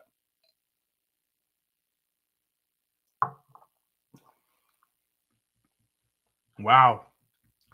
Yeah, like you could convince me that that's finished in some like wine cask or something. That's crazy. I like that a lot.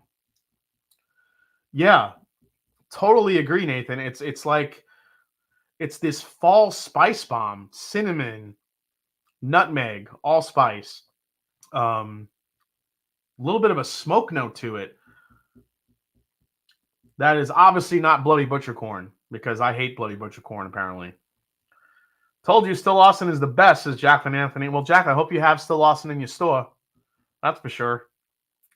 KC9 is way more peanut butter than KC12. I would agree, Silver. Best part of Still Austin is there's so many notes to find. Yeah, this is crazy. This is blue corn now. Blue corn, from what I remember, has a lot of sweetness to it. And AW, when you had mentioned red corn has a lot of oils, yes, this is very oily on the palate.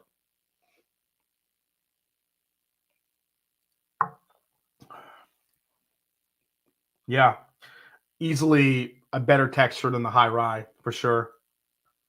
All right, so let's go to the blue corn here. Now, when I hear blue corn, I think of the Balcones Baby Blue, which is blue corn, which is very sweet. So I'm already going in thinking this is going to be a lot sweeter. Corn hub. Yeah, on the nose, it actually is pretty sweet. I actually think the red corn is sweeter on the nose, but let's try the blue corn on the palate.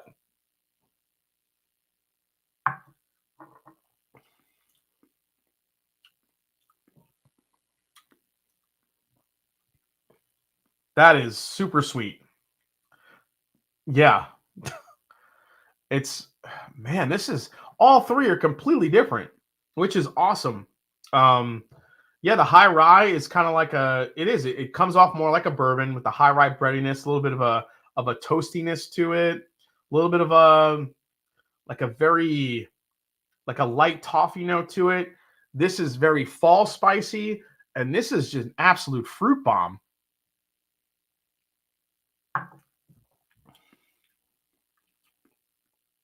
Wow.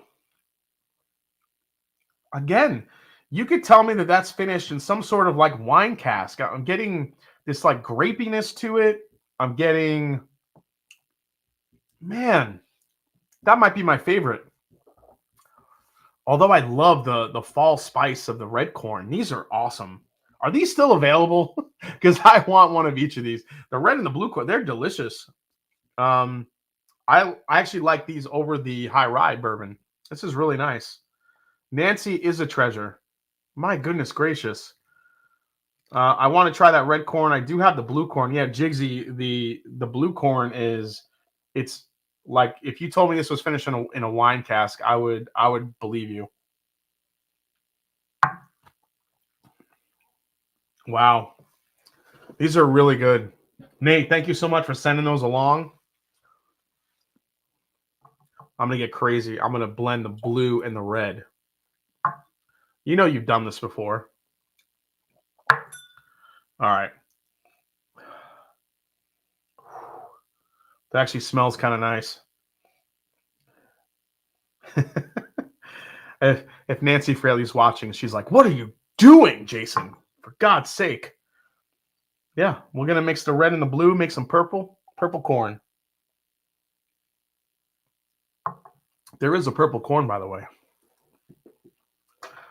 That really didn't work. Nope. I'm going to let that simmer. That didn't really work off the bat. Ugh. All right. We'll keep that aside. All right. So let's see here. What else do we got left? Jesus Christmas. We got a lot of whiskey here tonight.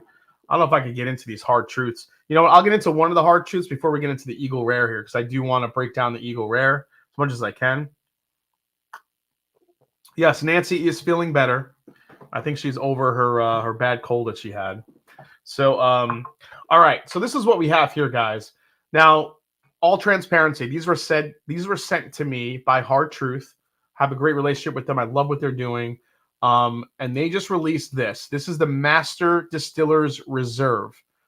Dare I say micro batches? Shit. The Hard Truth Master Distillers Reserve Collection is an extremely limited annual release of sweet mash whiskeys handcrafted and blended by the distillers at Hard Truth. As you see, there's a chocolate malt, there's a caramel malt, and then there's just the straight up malted rye. So now, as far as release notes, this will be available at the distillery, and I think they will be available in select states as well when it comes to the Masters Reserve. Does it say Masters Reserve? Oh, yeah. So how do you know? If you walk into a store, just look right there on top. It'll say Master Distillers Reserve. So I'll let you guys choose. Do you want me to try the regular malt, the caramel malt, or the chocolate malt? You know what? The chocolate malt is really like different. So I might just do the caramel and the regular malt. The regular rye malt, and try that one. So those sound so good. Now I'm on the hunt. Yeah, I have not tried these yet, guys. This is the malted rye. So let's give this one a go. Again, I'll throw the stats up there for you guys to take a look at. Again, malted rye, 54% rye, 46% malted rye. I love when they use malted rye in a mash bill. I think it just adds so much texture, so much depth of flavor, a little bit more spice. Absolutely love it. So, and as you can see, the suggested retail on these will be $90. So these aren't more expensive than the regular Hard Truth bottles already are, which is kind of nice. So, oh man.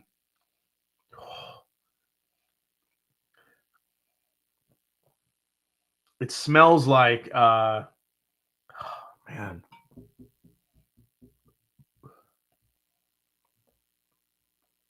It has like this rum characteristic to it where it just comes off with like this, oh man, maple. It's like a maple syrup, cinnamon, but also enveloped with a lot of fruit, almost like an apricot note here. There's a lot of shit going on. That's really nice. Let me go back to the comments here, guys. I freaking love the chocolate malt in your last pick. Hank and, oh yeah, the Hank and Roscoe's pick was delicious. If I remember, Joshko loved the caramel and hated the chocolate. Yeah, the chocolate one is polarizing because it is very chocolatey and coffee forward. If you don't like those flavors, it's just not going to be your favorite. Hey, BT's in the house. Jason, anything growing in that DNA gland? Yeah, no, it's right here. She doesn't smell too bad. I'll let that sit. We'll finish the night with some of the blends here. I have the red and blue corn blend over there, and this is the DNA blend. Little earthquake here in LA just now while watching. Are you serious, Nathan? You just got a little earthquake? Jesus Christmas, that's scary. BT, love the hat. Yeah, I'm just rocking the birds tonight. We got the turkey. We got the eagle, rare eagle. Just all sorts of birds. Yeah, the purple corn blend. All right, let's try this one here, guys.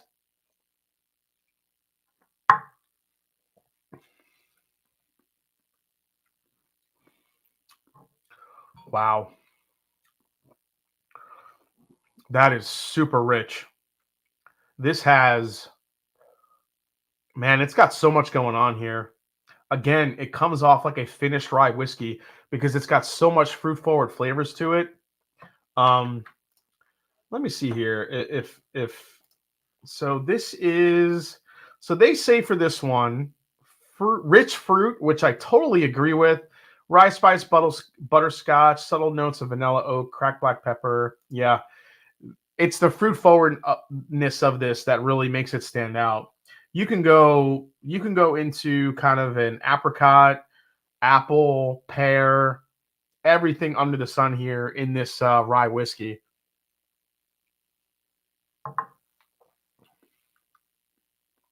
But then you have that spicy finish.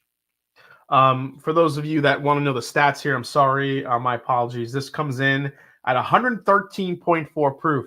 So when I was saying earlier how I like that 110 to 120 like window, that's where this one falls.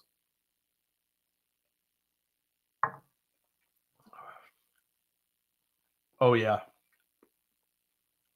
It is so fruit forward, guys. It's incredible. I would highly recommend this rye whiskey for anyone that loves rye because this one I think is really gonna make an impression. It's really good. And look, I mean, people ask me all the time, hey, they send you bottles, do you always give them a favorable review? That's not the case. If you guys have ever watched me shit on Old Forester used to send me birthday bourbon samples, and 2 years in a row I gave it a bad review, and lo and behold, they stopped sending me samples. So that's what happens. So it's almost like that's what you get for being honest. Like they just cut you off, which sucks. But if this sucked, I would tell you. You guys know I'm pretty honest with all that stuff. So please know that if it was not great, I would tell you. So I just want to reiterate that. All right, so that's the chocolate. Let's go to the caramel malt. Oh man. Jacqueline Anthony says, hey, how come I can't send you a sticker? I think, Jacqueline, you have to. Are you a YouTube? Do you have a YouTube account, Jacqueline? I think you need a YouTube account or something to do it, I think. Can't wait to watch the Green River Rye after this. Yeah, it's a cool video. I had fun reviewing that one. So definitely give that a watch if you guys haven't. If you want to know more a little bit in depth about that Green River Rye, I compare it to Sazerac Rye. I also compare it to Old Forester Rye. So would you rather spend $1,000 on bourbon or shoes, says Steve Johnson? You know what? Right now, in this time, probably shoes over bourbon. I have so many bourbons, I don't really have the need to spend another $1,000 on bourbon. But shoes, there's always shoes I don't have that I could spend $1,000 easily on it. From the Hard Shoot social account, looks like they are making bourbon. Pretty excited. Yeah, Joe, they were starting to make bourbon when we did our pick, and they kind of showed us that they are working on it. And I think all things are pointing up for Hard Truth. So Jason's kicks are fire. You guys want to see what I'm wearing tonight? These were a gift from Kim, my girlfriend, for Christmas, and I love these. They're Jordan 1 lows, and they're called Anthracite with the cool blue bottom. I love these sneakers. Very clean. They kind of go with any outfit, and yeah, I absolutely love them. I just got the Nike Year of the Dragon lows, which I just scored today. I haven't gotten them yet, but they're honestly, they look really cool. There's like this blend of like green and red. And Year of the Dragon in Japanese culture basically means wealth and opportunity. So I figured I'd grab those kicks. So idea Amburana sneakers, yeah. So basically just sneakers that just look like Cinnamon Toast Crunch. All right, so the caramel malt compared to the regular malt here. Beach Sand Bourbon says, been watching your channel for a while. Just started my channel back in November. Beach Sand Bourbon. Are you a new channel? Okay, I got to check you out. Beach Sand Bourbon. I'll check it out. Thanks so much for chiming in. Jason, I know you're a Mets fan. What are your thoughts on the Dodgers' latest acquisitions? I mean, I don't even know what to say. The Dodgers are insane. Say hi to Kim for me. What size feet do you have? Those stupid shoes sold out in about 10 seconds for my size 11. I'm a 10.5, Joe Wanninger. I'll keep rocking my Skechers. Thought those kicks were meant to sit on your bookcase just to look at them. I wear all my sneakers. Even the hard-to-find ones, I'll wear them. I don't care. Oh, man, the caramel malt does have more of a punch of caramel. I don't know if it's just playing into my head.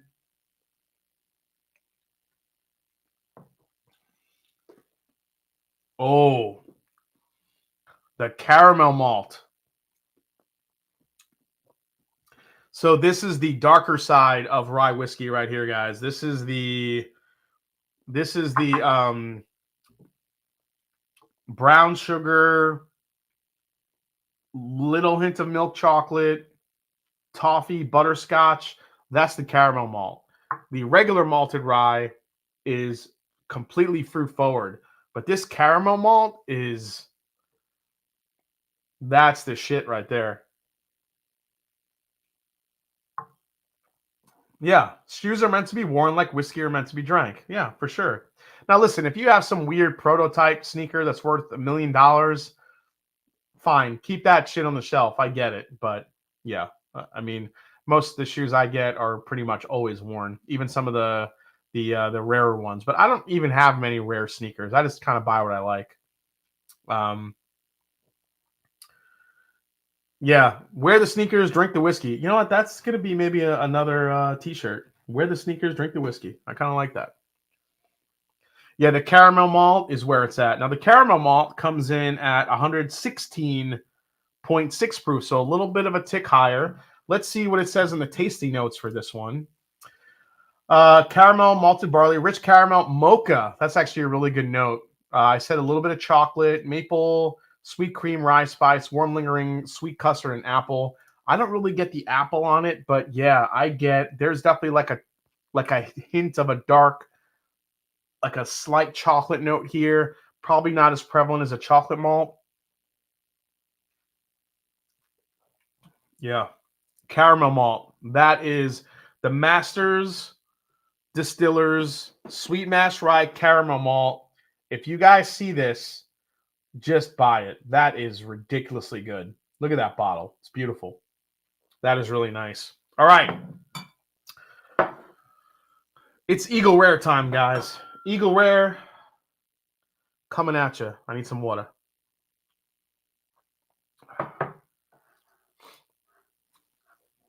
That's a tater sticker. Yeah, it might be. All right. All right, guys. So the stats on the Eagle Rare 17 year. This is 101 proof. The age on it, even though it says Eagle Rare 17, it's 19 years, 3 months old. Sorry, I said 19 years and 2 months old earlier. It's 19 years, 3 months. I was off a month. Sue me. MSRP on this bottle, $125. That's pretty funny. Because if anybody knows anything about anything from Buffalo Trace, then you'll know this song. Never gonna get it, never gonna get it, never gonna get it, never gonna get it. Hey, you go to the store. Hey, do you guys have Pappy or any Eagle Rare 17? So you get nothing. You lose. Good day, sir.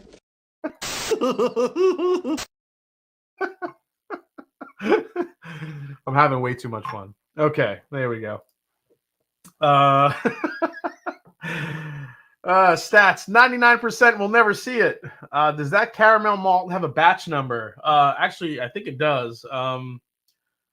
Batch number, oh, well, it says Rack House 2. Does it have a batch number?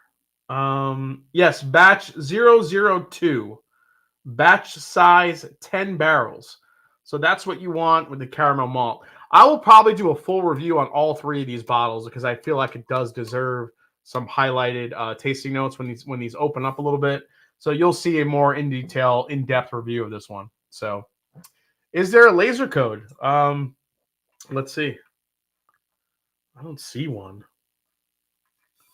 I don't see a laser code, guys. That means it's not legit. That means we have to go to stores and hunt for a laser code. Yeah.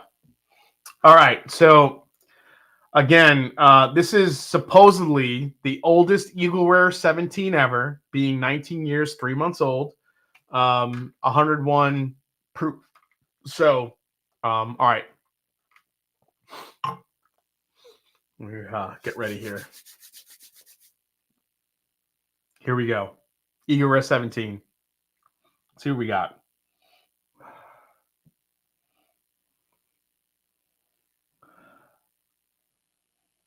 All right, well, immediately you get hit with the oak. Man, you get... So normally with Buffalo Trace, I feel like you get cherry. With this one, I'm straight up getting raspberry here. This is a really beautiful, like, raspberry punch.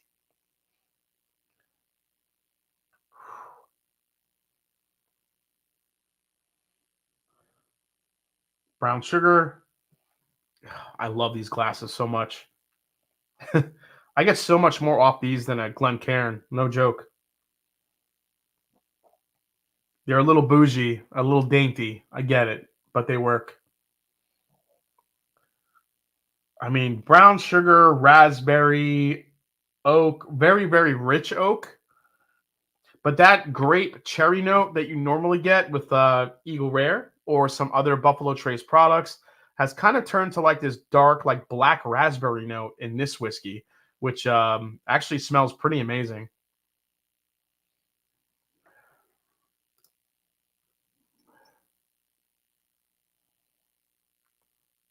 So Nathan, you get blueberry. I mean, Rick House, yes. So this definitely smells like a Buffalo Trace Rick House for sure. It's got that sweet, like angel share like vibe to it. You get blackberry, you get blueberry. Yeah, I'm going raspberry here, but I could see blueberry too. I mean, it's a dark berry, but I'm getting like a black raspberry. It's like this mix of like cherry and oh man, that's good. All right, cheers, guys. Eagle Rare 17, 19, actually coming at you. Here we go.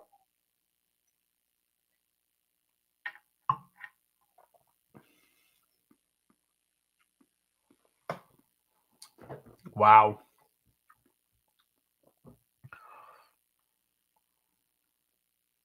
That actually, I'm going to need a second sip here.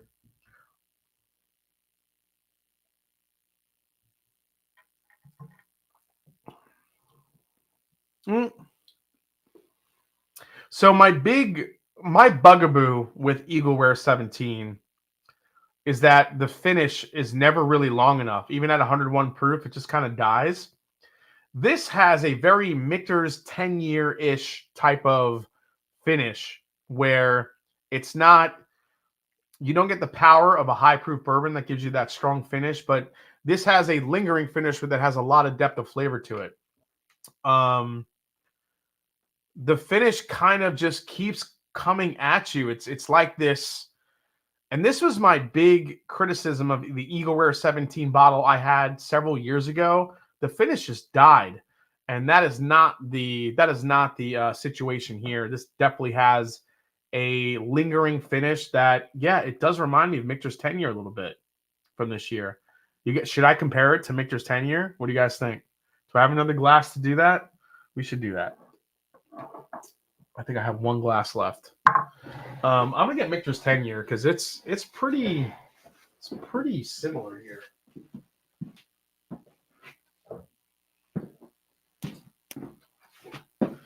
Oh my god! And as this sits on the palate, this just gets so vanilla and raspberry together. No, I know it's two different glasses, but whatever.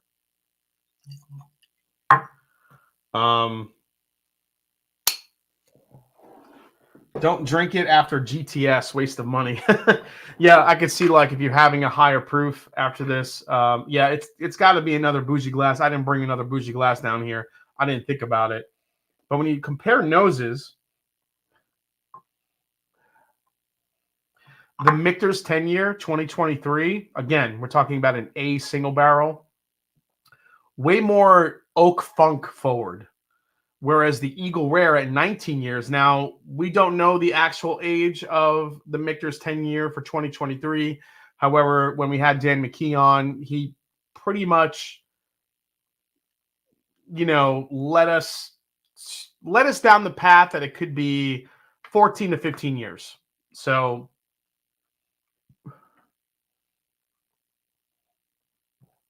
yeah, on the nose, the big difference is this is way more oak forward and has a little bit more of that rickhousey, funky oak vibe. Whereas the Eagle Rare gives you more of a that raspberry punch, which I really, really like. Another sip of the Eagle Rare here.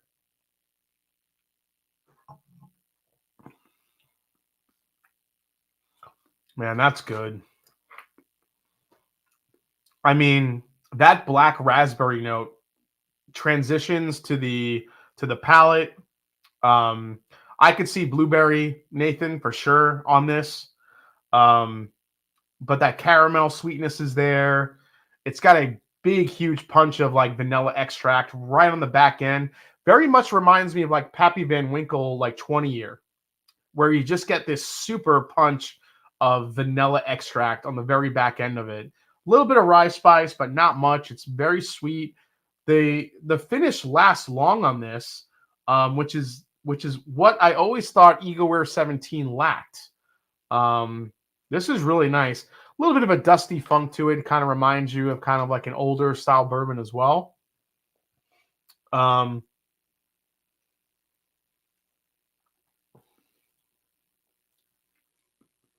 Yeah, the one thing that the Michter's has is the butterscotchy toffee, and definitely a little bit more of an oak punch. But again, if we're going with the theory that Michter's is utilizing Old Forester barrels or Brown Forman barrels, primarily in heat cycled warehouses, you could see where that would come from. But that's the theory. It's not really, we don't know if that's the actual truth, but I could see how that could happen. The beauty of the Eagle Rare 2023, it's the thing that sets it off is that black raspberry note. The black raspberry note is what makes that bourbon, and the finish. The fact that there's a little bit of a finish on that whiskey is incredible. It's really good. So, yeah, Eagle Rare 7, I could see why that was a favorite for a lot of people.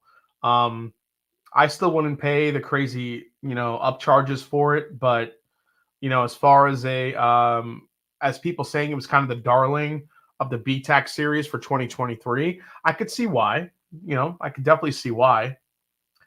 I also have the GTS from 2023, which I thought was very good.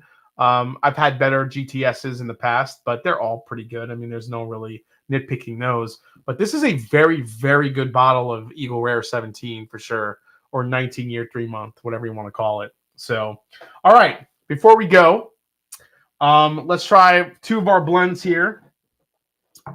This is the Maker's Mark DNA. Let's see how we did.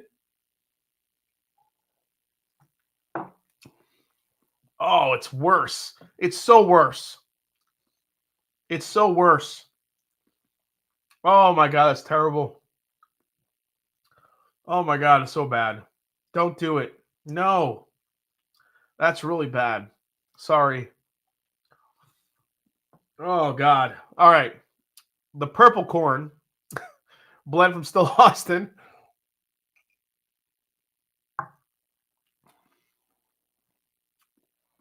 That worked out way better.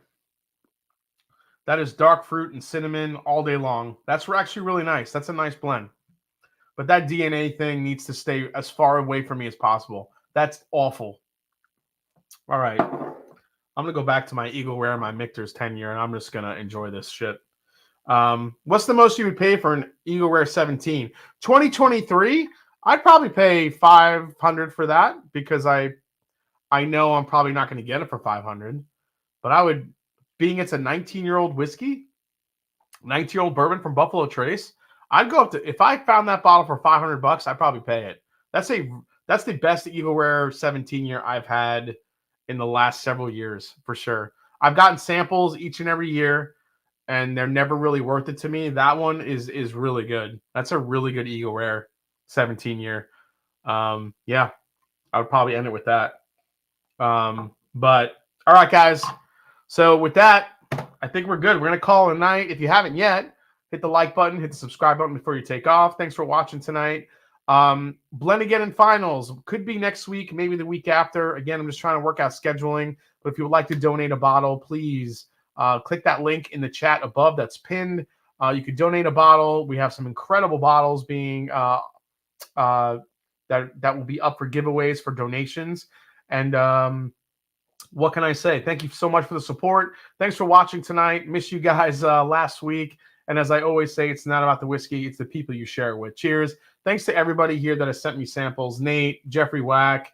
Thanks to Hard Truth. Thanks to Paul from 13th Century. Really appreciate all the support, guys. And I will see you next week right here on the Mash and Drum. Cheers, guys. Eagle Rare 17 2023. Pretty damn delicious. Cheers, guys.